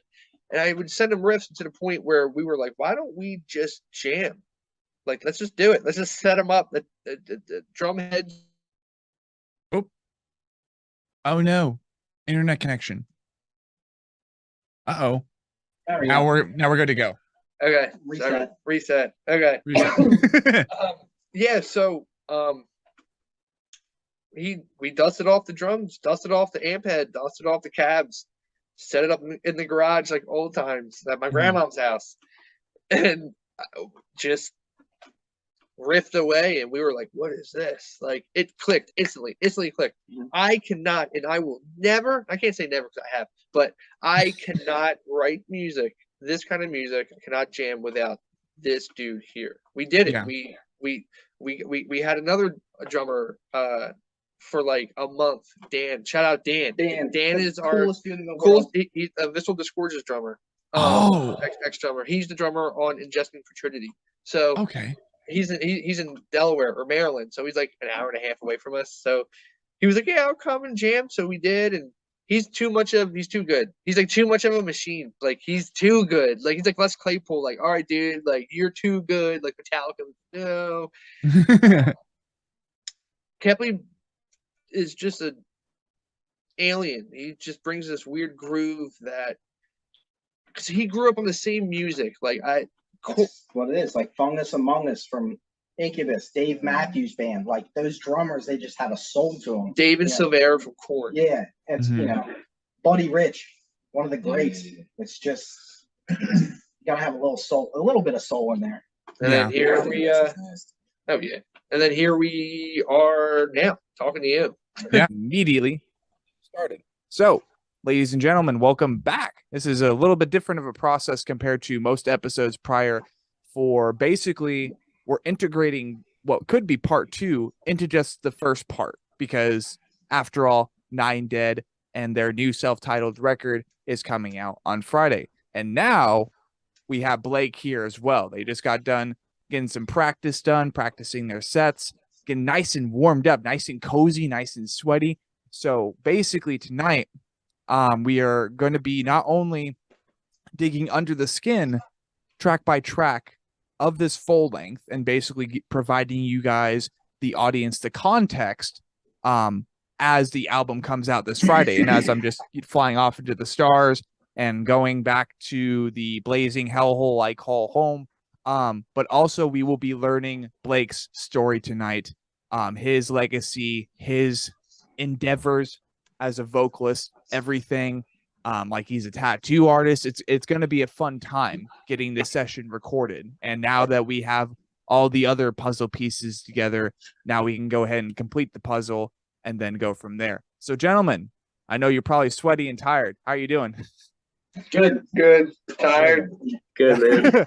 I was correct then. So, basically continuing where we left off, basically, Blake, go ahead and introduce yourselves, provide us your name, provide us your role in the band, and then basically, as far back as you are willing to go, let's go ahead and first get introduced to you, get to know you a little bit more, and tell us the earliest point on that you got into music and every nitty-gritty detail from there, because like we've had some pretty interesting moments on this session so far with the other boys. All right, well, I'm Blake Kinnamon, and I'm the vocalist for 9 Dead. And I mean, these boys are nothing but amazing. I'll tell you what, I love them. Oh, what? Hey, you like that? Now you can see them. Man. So I mean, I've been playing music for as long as I can remember.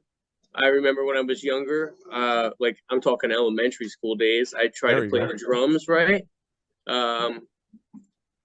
Kind of kicked out of the band because I couldn't read music and I didn't follow rules and pay attention, you know. And then I tried to play guitar when I was like 13, and I was like, I got it, right? And then got really frustrated and put that down. And then you know, I always liked like singing. I could tell you like almost every single like song that was on the radio at the time. And then I remember, I think it was my cousin gave me the Slipknot CD, and he was like, "Yo, man, you need to check this out." And I was like, "Oh, okay." He was like, "It's heavy," and I was like disturbed, and like it wasn't, you know, it was much better, very exciting. Yes, and then after that, I found like Cradle of Filth, and then Bring Me the Horizon, and then Chelsea Grin and Suicide Silence. And I was like 14 when I figured out I could make that sound, and just kind of practiced it since. Had a bunch of bands throughout the years. I've still got another band that I work with as well, and it's a good time. And I tattoo and smoke weed and play with my boys, and I love them. Absolutely. No, that's really cool. And like what's also really awesome to hear is that we have another vocalist in the metal world who also used to at least partake, and he at least tried and gave it a shot with the other instruments that you would recognize and think of in the formula for any band that happens to be rock, metal, and beyond, you know? Oh yeah, for like sure. it's really cool to know that you at least did chops at one point, and it's unfortunate to know that the project that you were in decided to cut short and just like, you can't read shit, so get out of here. Like whatever happened, you know, like I can only imagine that's like, oh, fine, fuck it. I don't even want to become a drummer anymore because of possibly that whole situation. Like what ended up like, I don't know, looking back on it, are you like, would you still to this day, do you still think of like doing chops and you're like, man, I kind of wish, bro. Like I wish I could. Not good at it. I'm not good at it. I like to try, but again, I'm not good at it. Right. I can play some acoustic guitar singing something pretty. That's about I like it. I like it. That's a good date night already, man. Like boom bada bang. But I mean, just the fact that you decided to partake in that stuff in the first place is really cool. So like you used to be into singing and you would sing all the radio hits and stuff. So that's like where it really started, right? As far as you just singing in general, or was there a moment in your earlier life, even in elementary school or possibly embarking into middle school, junior high, that you were like, you know what? This guy or this band or this artist is like, yeah, I want to do that. Like, what was that moment for you? I was like, probably 11th grade, and my little brother was like fucking 13, and he was playing like these big shows at these bars and like these venues in Baltimore that were actually like packing out, and they were like a thrash metal band. And I remember I went there and I saw it, and I was like, shit, dude, that's what I want to do. You know, like I don't know. I mean, he still plays music, but he's a teacher.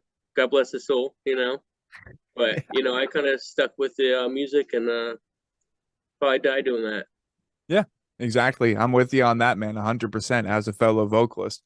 And it's, if anything, like looking back, if you had the opportunity, would you be doing either drums or guitar for like a side project or something? Like maybe that's something we can look forward to in the future. Like, you know, you're like, yeah, fuck it. Might as well try it again.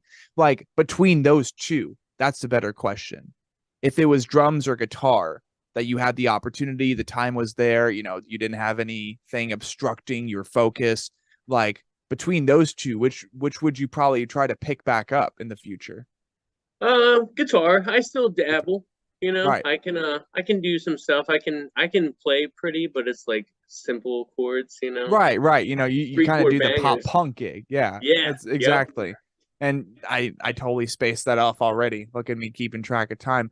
But so you really started wanting to become a vocalist once you saw your younger brother playing with his thrash metal band at these venues and stuff. And I mean, that's a pretty great way to start. Usually when you think of that question and you're asking a vocalist or a drummer or a guitarist that type of question, usually it's because they're seeing a massive band like Metallica, Slipknot, or any of those live, and they're like, I want to do that, you know, like that type of shit. So it's really cool actually to hear that it was because of, you know, your younger brother and his band that you ended up wanting to get into that.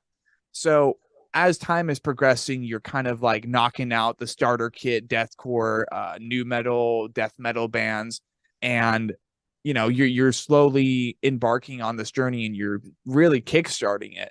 You said you were involved with a couple of projects previously to previous to Nine Dead. So you know, no names of former members or anything need to be disclosed. But do you mind kind of like talking about those previous projects and like how they kind of differ from Nine Dead, or maybe milestones that they helped you conquer over time? Yeah. I had this band called Along These Shores back in the day, right? And we put the song out called Because Race Car. It was random. It was great. People loved it for the time. We were just kids, but I think that kind of really showed me that I could actually go out and do something like that, because I started playing with these bigger bands, and I was like, "What? Like we can play with them? Like I didn't know Yeah. that was a thing." So we started doing that, and then they kind of fell through, and then I started playing with this band called Silent on Fifth Street from Baltimore, and I still currently sing for them as well, but Okay. we're kind of just taking our time, doing things slowly, which is okay, you know. But then I had this other band in California, and I would fly out there every 3 months. And I mean, they were nothing but the most talented dudes out there, and I wish them all nothing but the best of luck. Especially my boy Chris, he's a phenomenal guy. And then when that stopped, I was like, oh, you know, I guess I'm just rocking with Silent. And then I took my car to a Subaru dealership, and this dude was like, yeah, you need to check out this band if you like this stuff. And I checked him out, and it was 9 Dead, and I was like, nasty. So I hit them up on every social platform. He like found our number and texted us. Like he emailed, he sent us direct messages on Facebook and Instagram. Wow.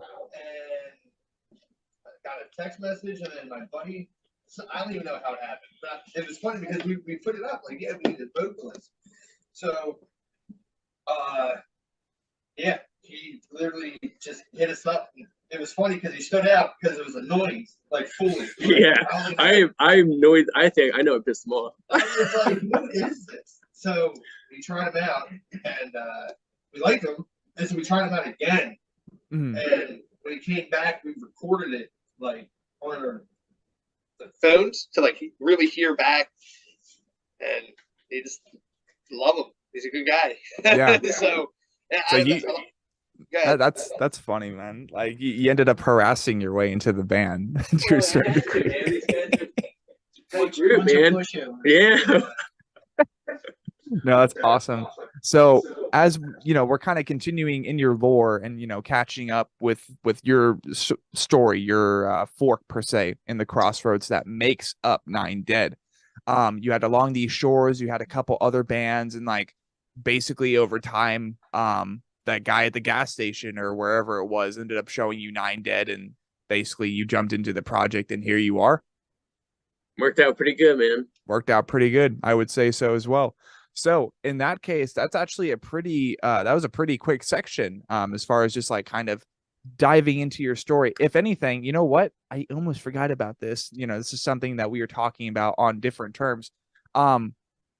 Now that we know who you are as a vocalist and we've seen that path kind of forge itself, let's talk about Death Dealer Tattoo and your participation in the tattoo field, because that's definitely something we like to do here on the podcast is, well, not only talk about musicians, but musicians don't do just musician shit these days.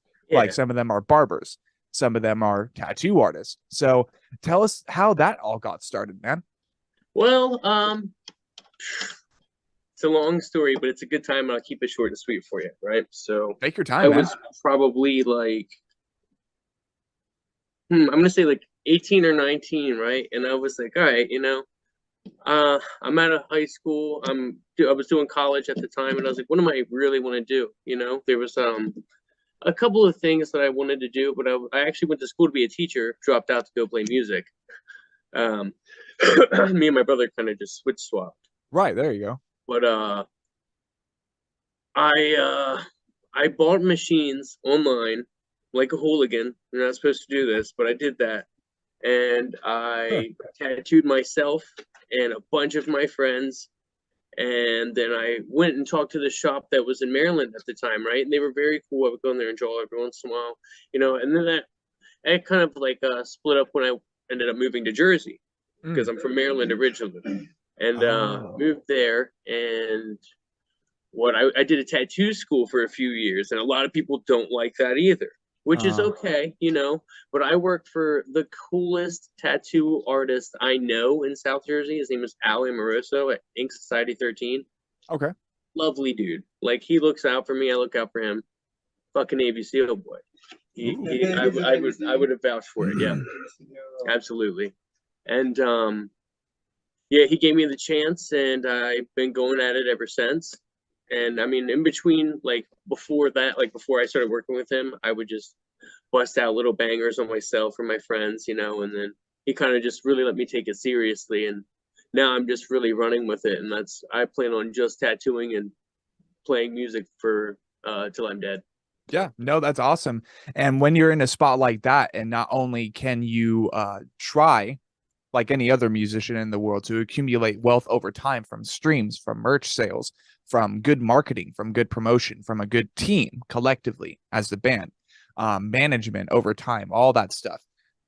It's also really important these days, people, to just understand that if you want to live a fun, kind of like not rock star lifestyle, but the closest thing to it these days without actually being still Guns N' Roses, Metallica, Slipknot, any of those champions in the metal counterculture world, you got to keep in mind a backup plan. And that's always what my old man taught me, is that you got to have a backup plan. And it seems that he was right, but like not in the way he was hoping for. Yeah. Because was growing up, he was like, I want you to take a chance and try to join the Navy. I'm like, but Dad, I really don't want to. And that was just a whole thing throughout my childhood. I never stopped not liking or enjoying any of that. And then over time, it was like, I really just don't like God, and I kind of just want to be a metal loving hippie. And that's okay, Satan. man. Yeah, it worked out in the end. And like it's just important, people, to have a backup plan in mind. And Blake is another good example of that. The other boys, I'm sure they have stuff on the side going on, and I think we touched a little bit on that here and there. They're busy. Yeah, like it's a team. That's how it works. But Death Dealer Tattoos, right? That's your Instagram handle. Okay, absolutely. Cool. Double checking. And yeah, be sure to go check out his work, because he does some really cool shit. And again, like I said, me and him have been talking, and I'm like, I don't really have a car, but someday I would love to get a tattoo done by, plenty of people, and you being one of them. So I'm like, boom, bada bang, baby. But absolutely.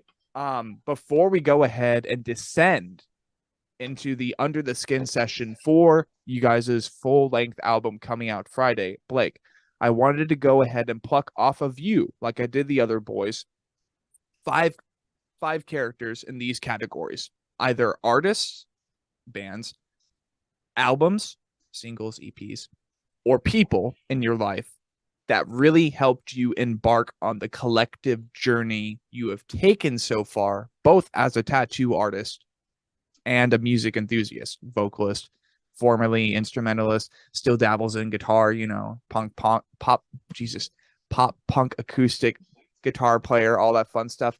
5 characters. Go. Off the top of my head? All right, word. Yes, sir. Got you. Sure.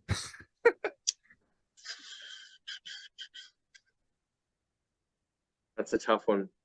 That's the point. That's it. They stumped me. I wasn't expecting that. Let's go with absolutely my boss, Al. I wouldn't be able to do the cool things that I do now without him, and I mean, he understands that I have shows and stuff to do, as I understand that he's got things that he likes to do, and I hope to just make him proud. And the second would definitely be my mom. Super big into that. What about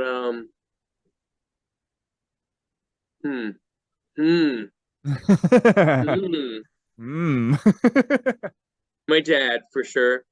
Taught me it's all right to live on the edge, be a little dangerous, There you go. I had a lot of fun with that. Got 2 left. 2 left, yeah. Mish Lucker. Absolutely. I don't think I would actually be into the same kind of stuff that I'm doing today if I had never heard him, or Suicide Silence, for that matter. You know what I mean? Yeah, absolutely. Probably the album Homesick, From a Day to Remember. Okay. That changed my life forever. Cool. Awesome. And that would be 5 characters in the inspirational category that we just plucked off of good old Blake here. And now, ladies and gentlemen, 2 weeks anticipating, per se, we are now going to dive under the skin and do a, what we do on the freaking the Under the Skin session, right? So in Under the Skin, we go track by track and do lyrical analysis, even if it's surface level. That way, people that are listening to the album at hand that we're promoting here and there throughout the session have a little bit more context of what they're listening to. Maybe they want to hear the story behind the band's name, which we already did in the prior session, and that will be earlier in the video. If you've gotten to here, it's because you've already heard that. So that question's already answered. So as we descend into the 9 Dead title track record, self-titled record, more or less, what would be a general summary of this record lyrically? Lyrically? Yes, sir. Well, I'll tell you what, Kopfle actually had a say on some of the lyrics as well, which is pretty sweet. This man can write some really, really, really good licks, man.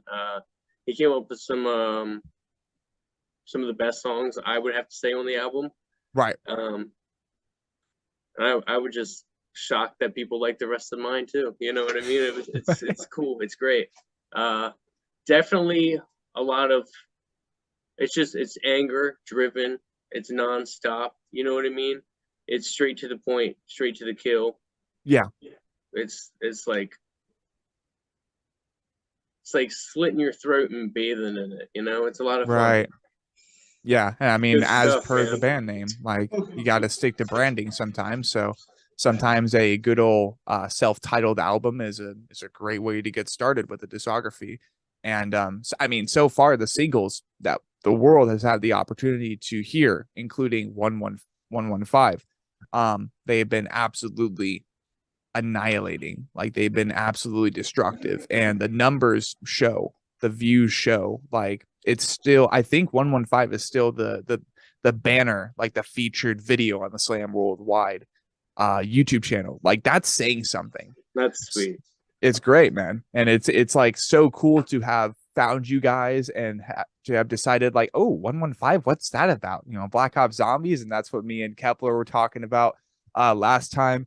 And, you know, then it just skyrocketed from there. So as we're kind of then diving into the track by track part, track 1, I don't think we have the track listing per se open to the public yet. So unfortunately, that will be another thing you boys have to guide me with here. What is track 1's name, and like what is the loose theme going on with the lyrics? Yeah, I think so. Yeah. Yeah. I'm pretty sure it's Abysmal Stupid. Okay. The first one. It's the first song we wrote, really, as 9 Dead. And it's really heavy. It's really catchy. It's fun. Yeah, it's definitely really energetic.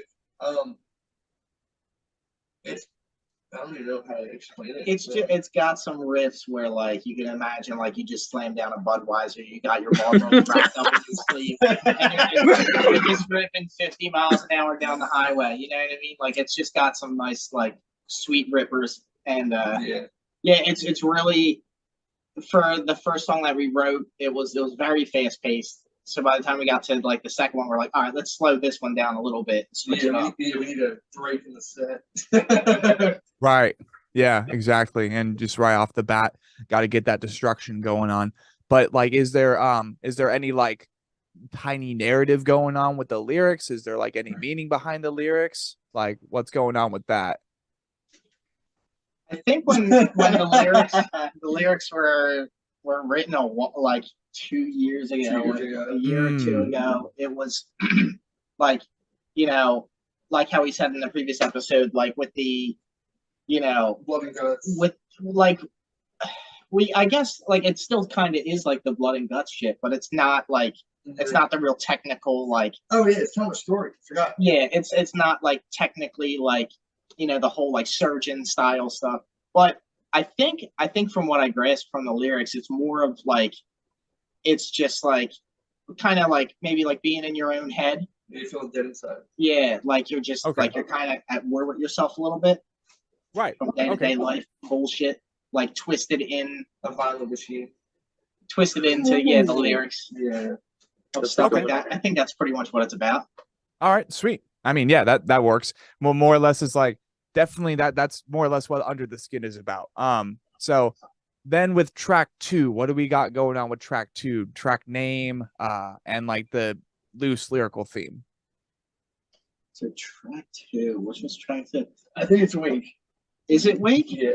You think so? Should we grab a CD? Did you grab a CD? Go grab a I'll CD. grab a CD. You have the CD. We got the CD. It's great, guys. Hey, there you go.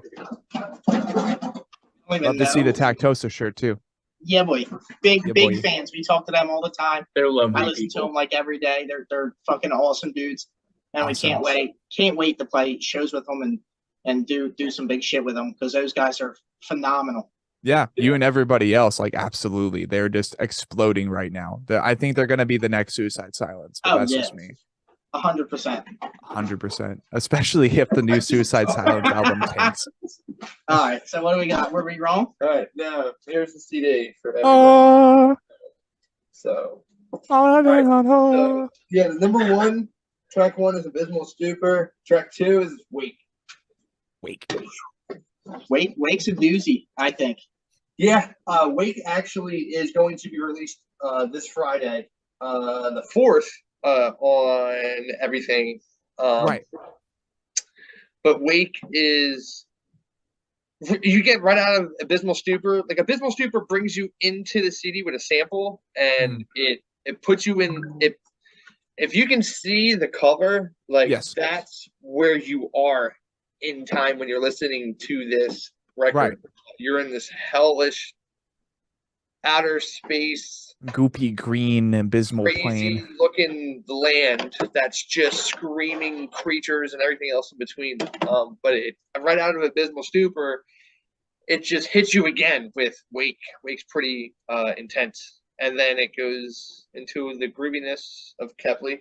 Yeah, I spent actually a lot of time diving into the end of that song because we have a nice build up part, and it's a nice slammy riff where in between it's got some really sick drum fill patterns in there, and I spent a good couple weeks, like at least talking to my buddy Kogel, talking to other drummers and being like, throwing this idea out, this idea, because I wanted to have, I wanted that part, like those 2 or 3 or 4 like groove, like drum fill parts to have like some real shine on it.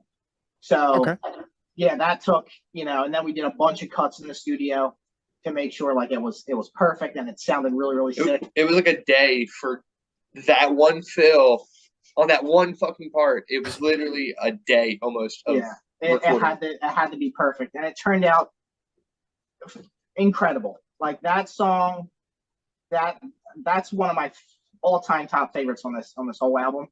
Cool. It's going to be killer. I can't wait for people to hear that one. Naturally, man. And I am so incredibly excited to be hearing that myself, especially like as I'm, if anything, if nothing else, whilst I'm descending into Arizona and just like, oh, fuck. And like, that's kind of my 9 Dead scenario, right? Like just that abyssal area, except it's very bright. It's very bright and it's very tan. There's a lot less trees. There's no dirt or grass, and it's a fucking nightmare.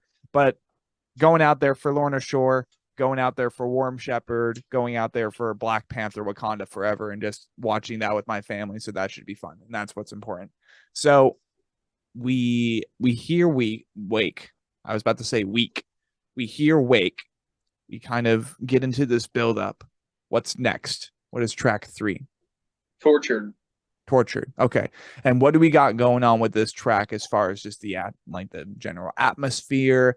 Are we continuing the Surgeon thing from like the first track? Like what's going on with this one? What do you think about that, Gus? We're gonna take one. Give your take, Tortured, huh? Ding, ding, ding. I guess when I hear it, I think of somebody that's kind of like the take of the first song. It's like you're just stuck in your own head and you're not really sure what to do. Right. And you torture yourself. It's not like you're physically being tortured. You would rather be tortured than to live through your own thoughts almost. That's kind of what that song does to me. Okay. Yeah, that's cool. I mean, when I play it, that's kind of just how I feel. Like, you're just gotta get yourself in that type of mindset. I was like, I will kill myself. Jesus.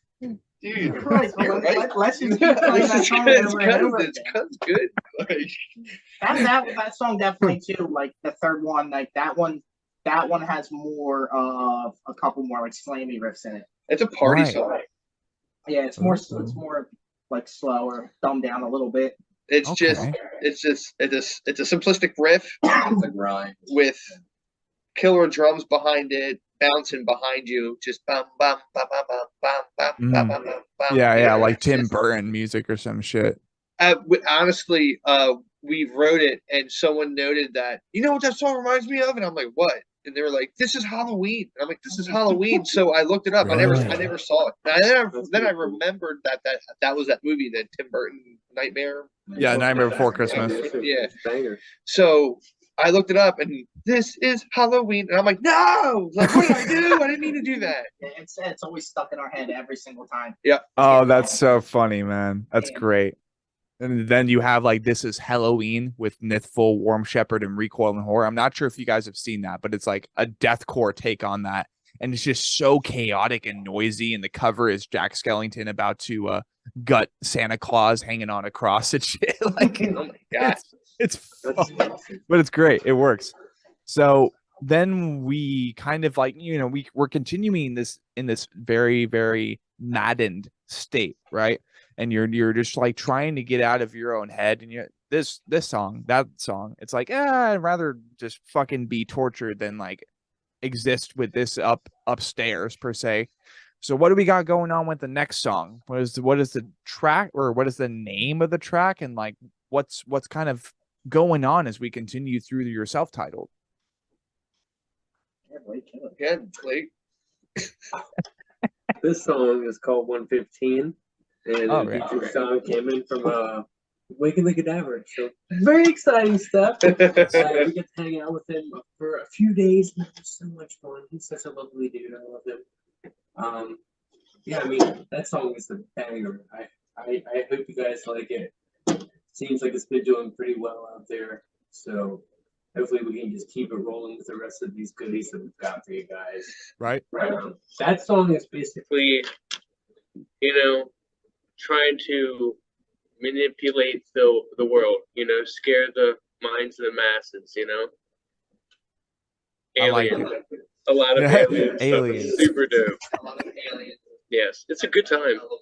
I'll tell you what, man. I've pumped iron to this fucking song, bro. I pumped iron and cranked out all my workout sessions during this song. Good. I'm like, we get workout videos sent to us by like everybody. They go to the gym, and they're literally pumping like serious iron, and I'm like, that dude's benching like 500 pounds or like deadlifting 500 pounds. And it's like biggity biggity biggity biggity boom. What's element 115? And I'm just like, that dude needs to be on tour with us so he can just take care of business. Like, I think you guys found your personal security right there. Stauffer's like, yo, this dude can bench me to my own song. What the fuck? yeah, seriously, it's awesome. I'm just like, dude, that's sick. No, that's great. That's amazing. And I mean, yeah, guaranteed, being that earlier we mentioned 115 is still the featured video on Slam Worldwide. That fucking tells you something, people. This band is going places. They are getting the reception. They are getting the eyes they deserve. And it only goes forward from here. It only just goes chug, chug, chug, chug. It only continues chugging like a freaking Slam choo-choo train. Okay. So with the next track, what is the name? And as we kind of like move away from 115 and just this idea of, yeah, fuck the fact that the government and, you know, the feds are manipulating the masses and also aliens, because aliens are cool and we know they're real. What do we got going on next as like this character or perspective character, right? Is just going through all this stuff mentally. And he's like, what the fuck, dude? This is actually hell. What do we got going on next? Realms. Yes.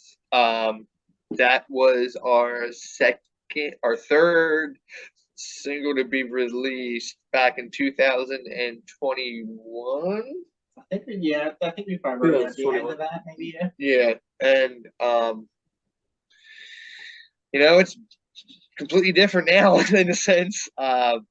Structurally, you know, we changed stuff that's a little bit different than the original release. It's way heavier.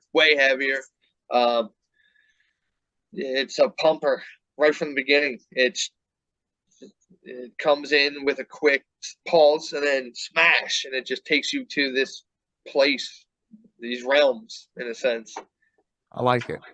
Yeah, the whole music video was recorded in your grandma's basement. We covered everything in a black, like, trash bag tarp. Yeah, and shout out Uma. Yeah, and we had a young kid from his work come over, like, you want to be in a music video? Like, we just got to get you oversized. Oh, dude, we tortured this kid. I felt so bad. So eat some dog food. Like. Yeah, we had him grab this sick dog food. So, like, in the video, like, you know, basically Realms, it's about being, in a sense, not so much trapped in your mind, but you're just in a place where you're not supposed to be, but you're trapped forever.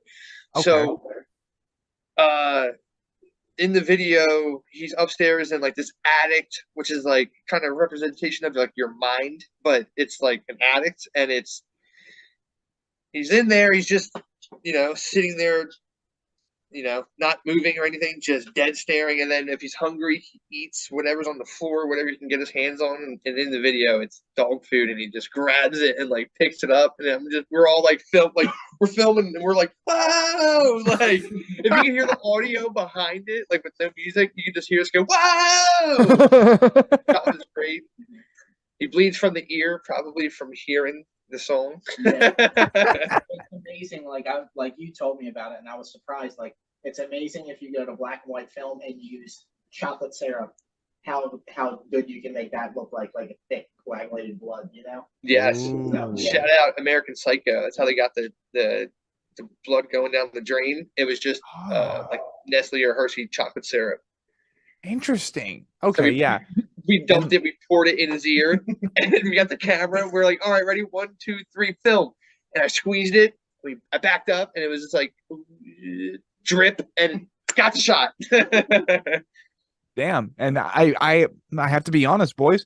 I have not seen the Realms music video yet, but now I am so incredibly intrigued and want to watch it as soon as possible. So with Realms, this is more or less like this character, whoever it might be, because this is more or less perspective, and it's just meant to be applicable, right?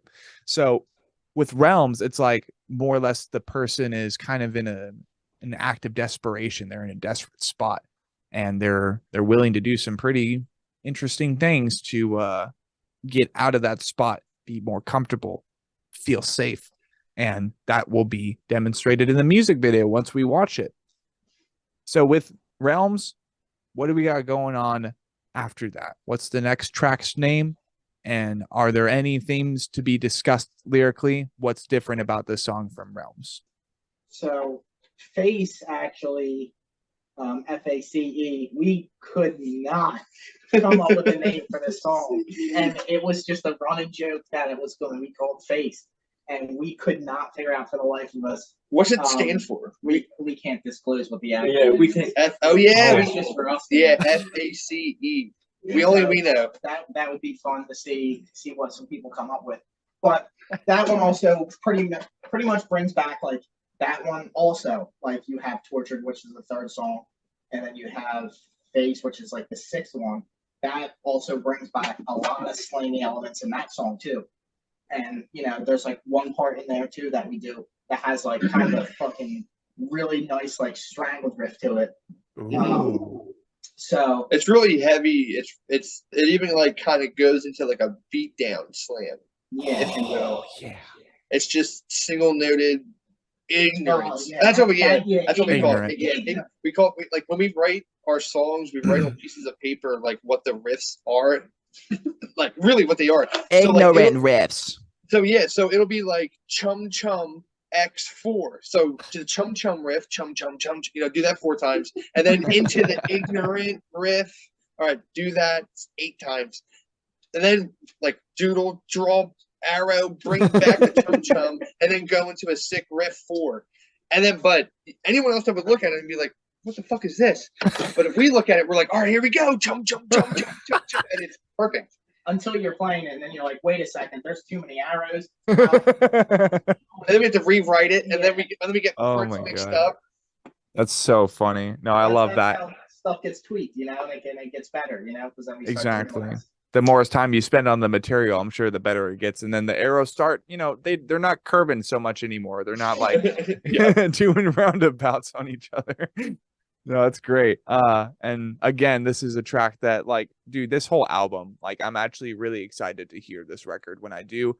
I mean, the visuals for it, the level of the colors and everything, the logo itself, like, you guys got something interesting going on here, and I cannot wait to unleash it upon my ears with, well, my legendary Skull Candy Crusher wireless headphones, because these things, if you boys haven't had the opportunity, these things are mobile subwoofers. Like, it utilizes vibration in the headphones, so it's like literally a mobile subwoofer. It's nuts. So we conquer face, we kind of just assemble a formula, musically speaking.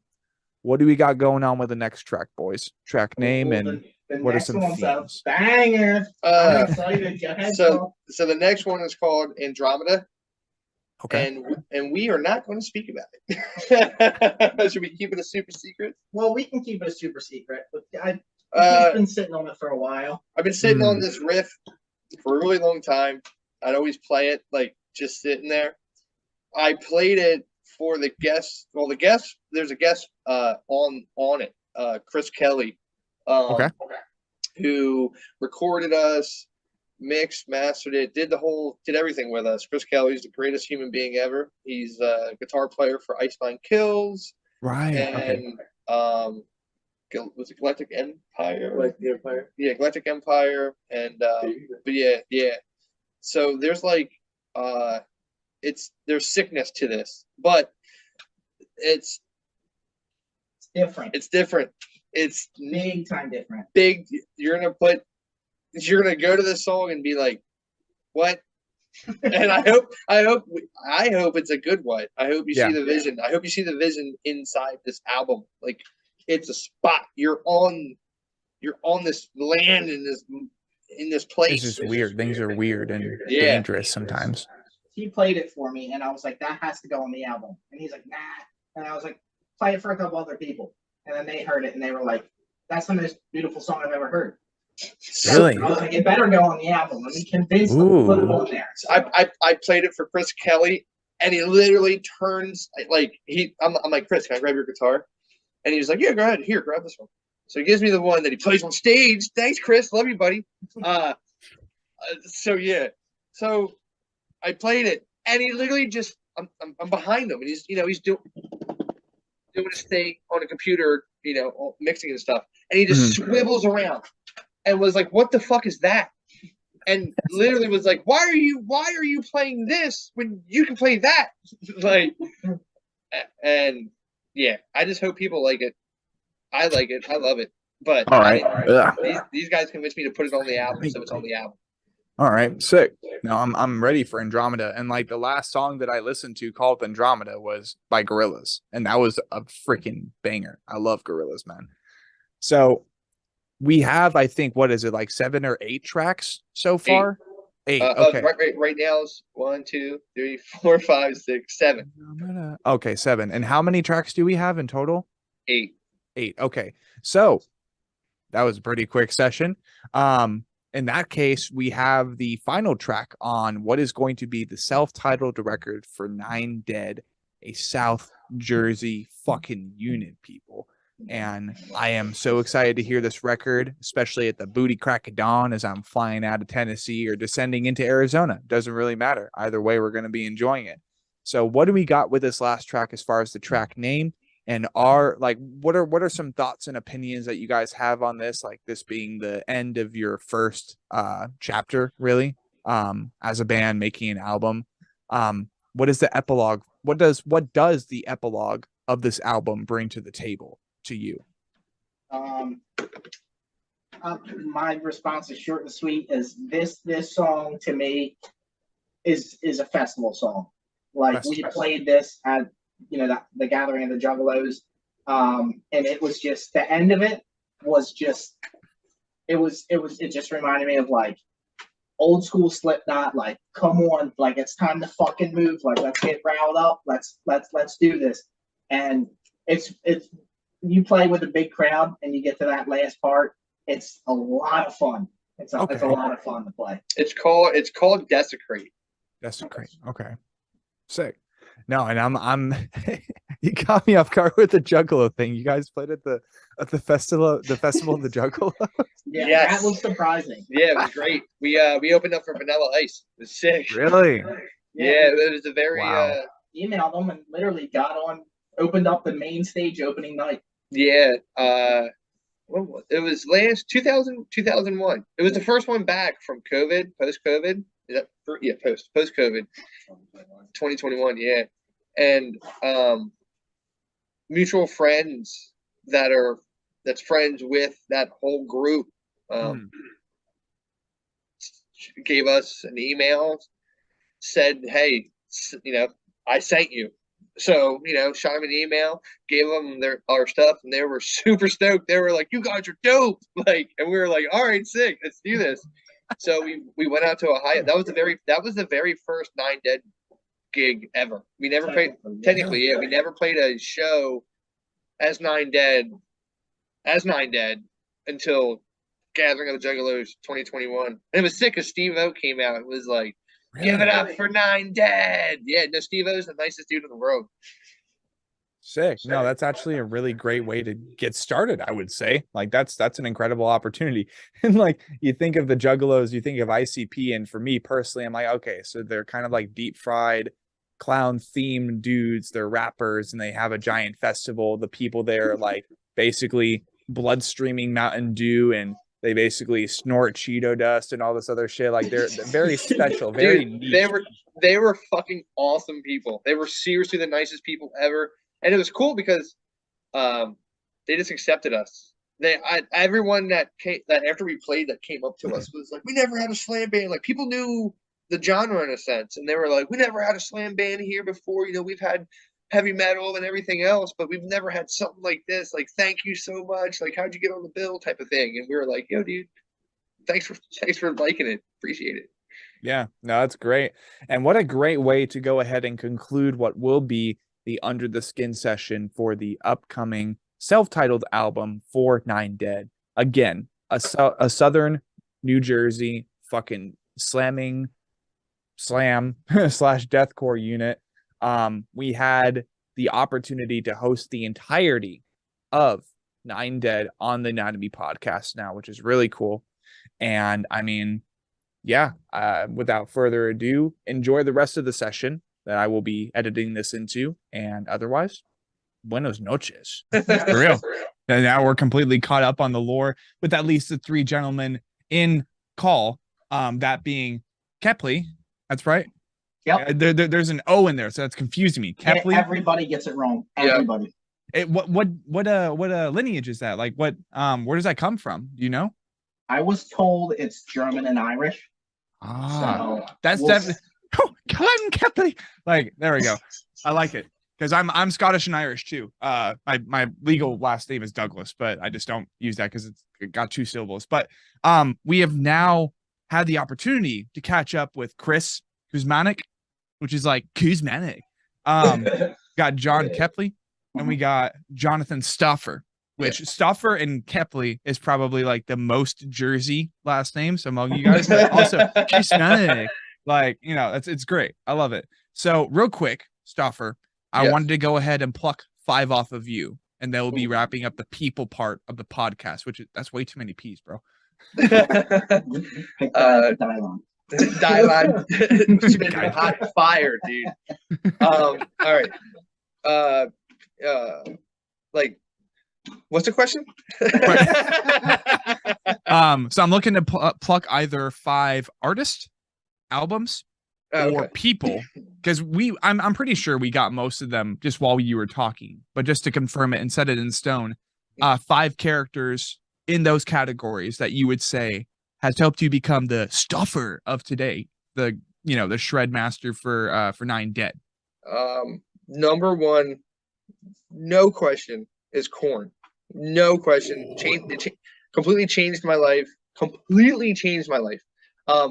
The first 3 albums, Issues is okay, but the first 3 albums, everything else after that, I'm actually their new stuff is pretty good too. But yeah, Serenity of Suffering is my favorite one.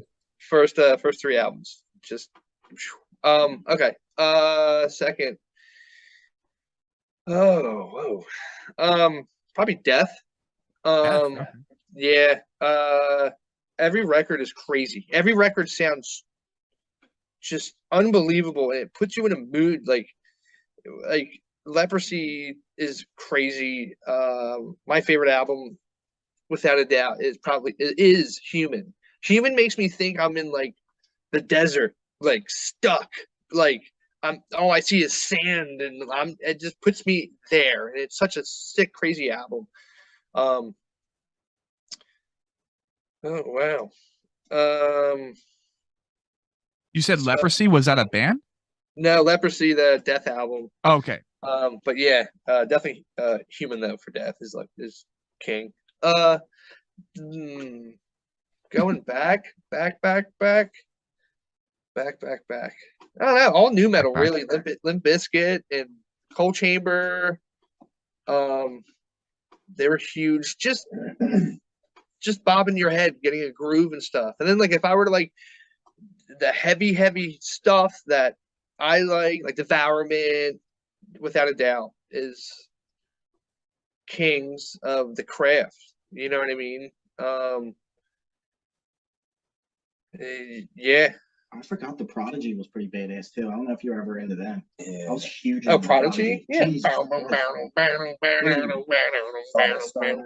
man. You only got one more. Oh, we got one more. Oh wow. I'll say CKY. Oh yeah. How could you forget that one? Oh, I didn't want to say anything. But what is CKY? CKY. Can't man. Kill Yourself. Yeah, that was a Yeah. So CKY, Can't Kill Yourself. Shout out to those guys. They're cool dudes. Chad, Darren, Jess, all those guys. They're from Westchester. They're, Bam Margera, Jackass franchise, all that stuff. But I got into them in like 99, 2000-ish, like by accident. And just the way the guitar riffs are, the octave pedal, like I was a diehard CKY fan. Die hard. And then, yeah. So, yeah, and that's 5. Yeah, that's awesome. And I definitely need to check out CKY eventually. I didn't expect that at all. And I've been meaning to check out Death for the longest time because their logo, their album covers, they've always intrigued me. But thus far I haven't really found anything that I was super into. But like just like you, Stauffer, I'm like super into Korn. I'm super into new metal, and I'm like now getting into slam, and that's really how I found Waking the Cadaver. There's like slamming death metal, Ingested, Aborted and shit. Like now I'm getting into all those bands and stuff. But yeah, there's a band that blew my lid. I think personally, like one of the best going without a doubt right now is Analepsy. Analepsy is just like, and Strangled. Well, Strangled, rest in peace. Orphan. That was a Jesus. Strangled is I don't understand. They took like we listen to Strangled. I listen to Strangled, and I sit there to this day, and I'm just like, how did they write this music? Yeah, like the bass player's eyes when he's just screaming at the top of his lungs. It's like that's what you feel. It feels like the anxiety of like everyday life. Like you just feel like you know exactly what. Yeah. That have y'all listened to Porcelain yet? Then. So yeah, Orphan and Peeling Flesh. I know like they went like they're separate things. Peeling Flesh is so heavy, and Orphan is like so heavy, but it's like album of the one of the albums for the year for me. Really. Oh, it's crazy, and it's crazy that they had to have known what they had, and they were just like, hey, we're just going to do our thing, and they split up, and it's like a double-edged sword. It's like, man, like they split up, that sucks, but like we got 2 bands out of it. Like we got Peeling Flesh and Orphan, like sick, you know what I mean? But Strangled, my God, that would have been my God, that would have been a dream. That would have been that we were talking like what happens if we even if we're ever on Strangled's radar? You know what I mean? Like to be able to play with those guys. But hey, if we can play with Orphan or we can play with Peeling Flesh, Shout out, boys. Shout Love out you to the guys. boys. That would be Or absolutely Lorna sick to see. Shore. Yeah, or Lorna Shore. Or Lorna Shore. What's going on, Jersey, Lorna? Jersey. What's going on? You're in North Jersey, Come on, South let's go. Jersey. What's up? What's up? Oh, that would be awesome for you guys. I know that for sure. And Jersey and like Pennsylvania, huge fucking scene. You guys know Sentinels by chance? Dave Rucky and all of them? I've heard Sentinel sounds really familiar. Yeah. It's really good. It's like prog metalcore. And Dave Rucky, I did an Under the Skin session with him last year for their newest album, Collapse by Design, which their album, the blah, blah, blah, artist for the album, same guy who did Warm Shepherd and Kalen Stokerman's, like legend in the scene right now. Absolute legend. But yeah, love Dave Rucky, and I was hoping to interview Sentinels at some point because they stopped by the end down here in Nashville. But no, great guys, and if you haven't heard of them, I would definitely recommend them. Big shout out to them, and hopefully I can get the rest of the band on the podcast someday.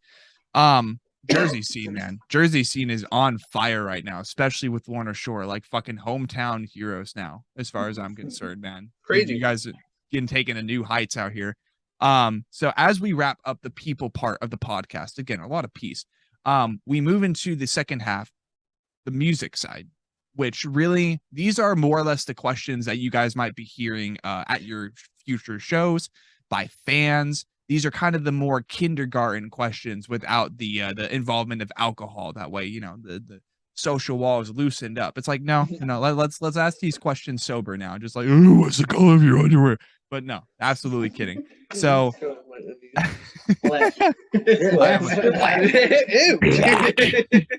but as we get the first question asked, collectively speaking from the three of you, I would first ask the question, how was the name Nine Dead established? That's you, buddy. Oh my god. So in the infamous garage at Uma's house, my grandma's, we were just jamming, but we realized what we were doing wasn't one thing. It wasn't just slam. It wasn't just deathcore. It was just this entity. What are we going to call this? But we didn't fit the bill of like the brutal names like the ectomies and all that stuff. Yeah. But we still were brutal. Like it's brutal. There's no denying it. So it's like, what do we call ourselves? Sitting on Facebook, we're taking a break in between set or whatever. And I'm scrolling, and this is like 2 or 3 months into what we're doing.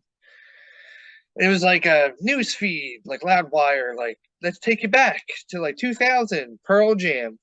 They had a show where their barricade broke, and the headline read on the thing, it said 9 dead at Pearl Jam show. And not so much poking fun at what happened. Just reading the headline, I was like, 9 dead at a Pearl Jam show. I'm like, it's Pearl Jam. How do 9 people die at Pearl Jam? Like, I can get like a huge crazy fest where like, you know, it's metal bands or like Woodstock 99, you know, where like crazy bad shit happened. But I'm reading it, but like 9 dead, and it was written 9 dead. It wasn't like NINE. It was written 9 dead. So, but it was real big. Yeah. And I was like, 9 dead. Yeah. And we were shooting names around, and I just brought up 9 dead. And we were like, 9 dead. 9 dead. 9 dead, boys. 9 dead. 9 dead, so boys. We were like, is that it? We were like, I think that's it. We were like writing it on paper. Like, what's it look like on paper? You know, like different like logo ideas and stuff. Yeah. Shout out to Korn. It just didn't look right on paper. We're like, what's wrong? It's, you know, we didn't want, you know, the 9 behind the dead, you know, the 9 and then dead underneath of it. So we turned the D backwards on the other side, and bang. And we were like, whoa.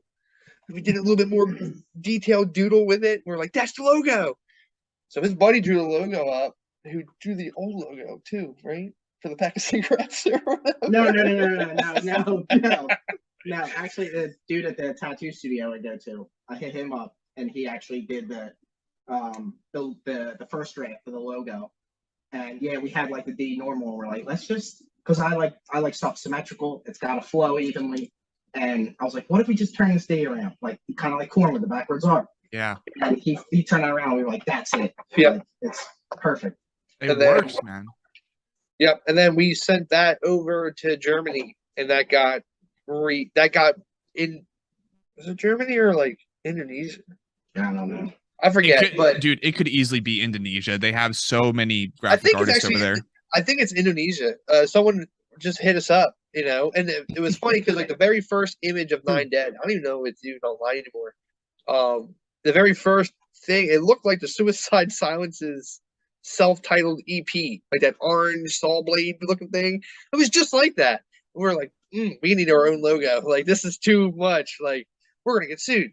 So we ended up paying someone to do the logo and send us over the final draft of it. And I was like, yeah, that's sick. That's awesome. We all agreed on it. And 9 Dead. There it is. It was boom. Boom, bada bang.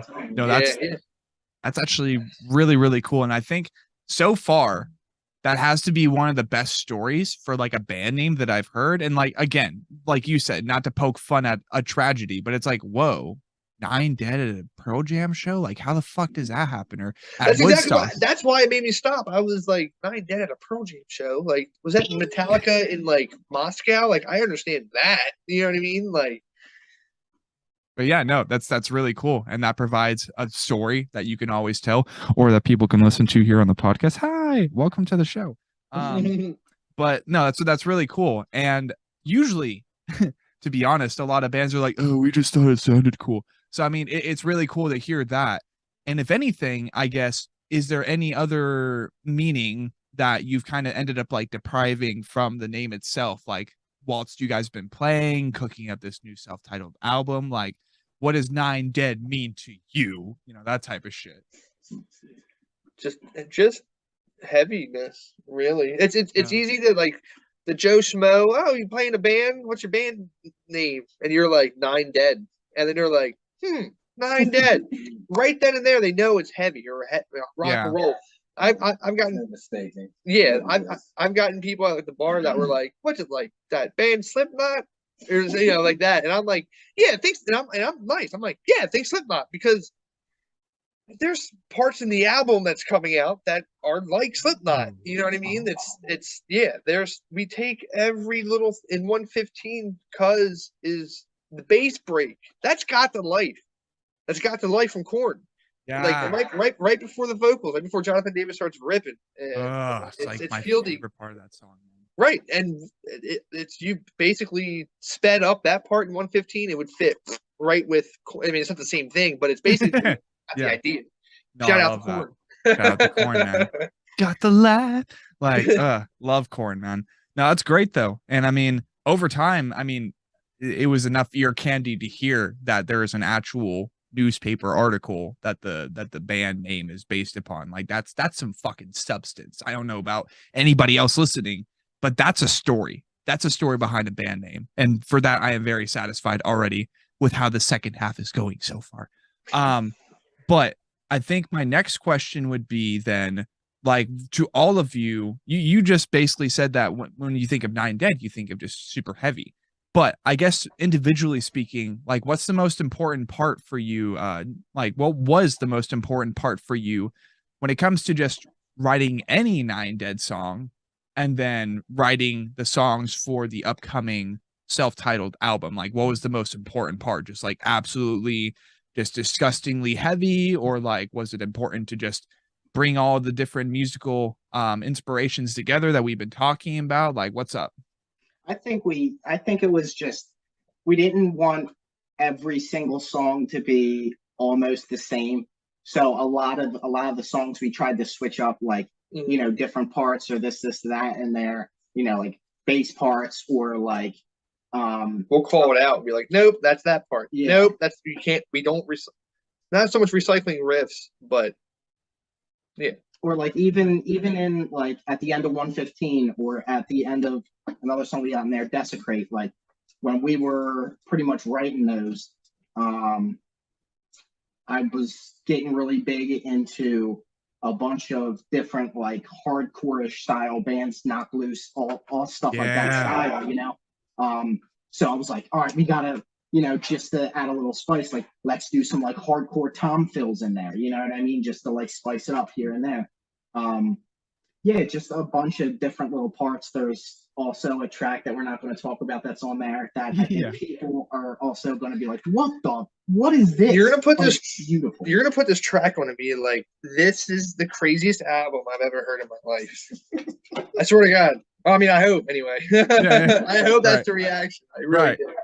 Yeah, of course. And I mean, I cannot wait to be providing my first listen to this next Friday. Most likely, even as I said with Ian from the Archaic Epidemic, shout out to him. He's an awesome guy. Just like I said to him, I'm like, well, most likely I'll be listening to all this music once I'm flying out to Phoenix. Just like as the plane takes off, I'm like, oh shit, this element is, yeah, exactly. Yep. That's what it's all about as a metalhead, and especially someone like me who's getting these opportunities with these amazing bands and kind of getting more context behind the scenes of what's going on. But as we're unfortunately having to cut the podcast a little bit short, and also like I don't know who was responsible for the lyrical content on the new full length. Was it Blake or was it any of you guys, like primarily speaking? I think collectively, you know, I mean, we do pretty much everything as a band together. You know, I mean, we always take like, like what one person likes about this or this or this or this or this. Four quarters make $1. Yeah. Yeah. Exactly. And a lot of the lyrics, pretty much are Blake. But then there's also like other parts that we all chimed in or came up with flows or everything. The patterns, like that, sections of lyrics or whatever. We just kind of put all our heads together and just try to make it fit. We like to make the music bounce. Yes. That's like the number one thing. If I would say, if there would be anything, is it has to have groove. It has to bounce. So like, especially with vocal patterns and stuff, it's not so much like we don't want Blake to just go gnarly, because there's parts in this album on songs that he's just going gnar, but bounce. I want, like you're driving down the highway, like we were driving back from the studio. Each time we would drive back to the studio with like a little CD or a little like Dropbox link, it passed the car test. And it's like you're driving in the car, the windows are down, the music's jamming, and you're just like dun dun dun dun dun dun dun dun dun dun. Yeah. That's right then and there. That's when we're like, this is crazy. Like, oh my God, this is awesome. Yeah, exactly. And that's the feeling that never gets old, is like, that's us. Like, that's cool. Like, I like hearing the music that we make. We shall. Like, no, that's awesome. That's great. And to say the least, unfortunately, because of time constraints and other things that I'm having to attend to, most likely at some point before I fly out, whether it be like any of you gentlemen, Blake, or everybody collectively, that would be pretty cool. We will be looking into going under the skin of the full length, and basically we'll be releasing the context of that under the skin session and just releasing it in general the morning, midnight, basically, that the full length drops. But until then, gentlemen, to Kopfle, to Kusmanick, and to Stauffer, like, good God, it's been a really good session. Awesome episode with you guys here on the Anatomy Podcast. We have no idea what the fuck number this episode is going to be, but all we know is that we got it 115. done. 115. Yeah, right? That'd be so cool. That'd be so great. I await the day, because I'm like such a huge Black Ops Zombies fan. So I'm like, 115. Okay, so I've never done that. Everyone is talking about that. What is that? So yeah, I know Call of Duty, but like, what's the one? There's a got to do with zombies. Yeah. So 115 in Black Ops Zombies, basically, some people call it Pack-a-Punch, but in the zombie storyline, and really since the first Black Ops 1 game, element 115 is the element in game that the government harnesses to basically turn any weapon into a laser gun. All right. Oh, okay. So that makes sense. Which is like super crazy, because recently I've been finding out about the real element 115, and I'm like, wait, Treyarch did their research? Like, what the fuck? they're actually connecting it to an actual alien element that was plucked off of a ship. Like, what the hell? And that's been so cool. So just like go back and forth, like, oh my God, element 115 is kind of real. But no, the truth is out there, bro. Yeah, the truth is out there. The truth is out there. No, that's great. But yeah, that's a great way to end the podcast. Actually, just like, what is 115 and Black Ops Zombies? But I don't play video games. Dude, sometimes it's better. It's better that you have less brain cells melted than I mean, Counter-Strike and stuff like back in the day was sick. But I mean, I do, but it's all MMOs. I'm a big nerd. I don't even know what that means. Massive multiplayer online. Like a World of Warcraft thing, right? Yeah, World of like, Final Fantasy. Oh, yeah, he does Final Fantasy. I do know Final Fantasy. Yeah, no, those are awesome games. I'm definitely more of like a Fallout slash COD slash Destiny slash Fallout. I Battlefield was guy. big in Fallout too. Yeah, Fallout 4, bro. That's I my like playing shit. Apex now. That's like about it. Yeah, no, it's all about the video games. We all got to link up sometime on some games. That'd be super fun. Absolutely. But this has been the Anatomy Podcast. Who knows the episode number? Wish it was 115 for sure. And sitting down here with Kopfle, Kusmanick, and Stauffer from 9 Dead, releasing their new full-length self-titled record as of November 4th, the day after my 23rd, which is a great gift. Yeah, it's going to be great. It's going to be a big partying week. But to say the least, we will be in touch with you, gentlemen. Thank you for your time, and buenas noches.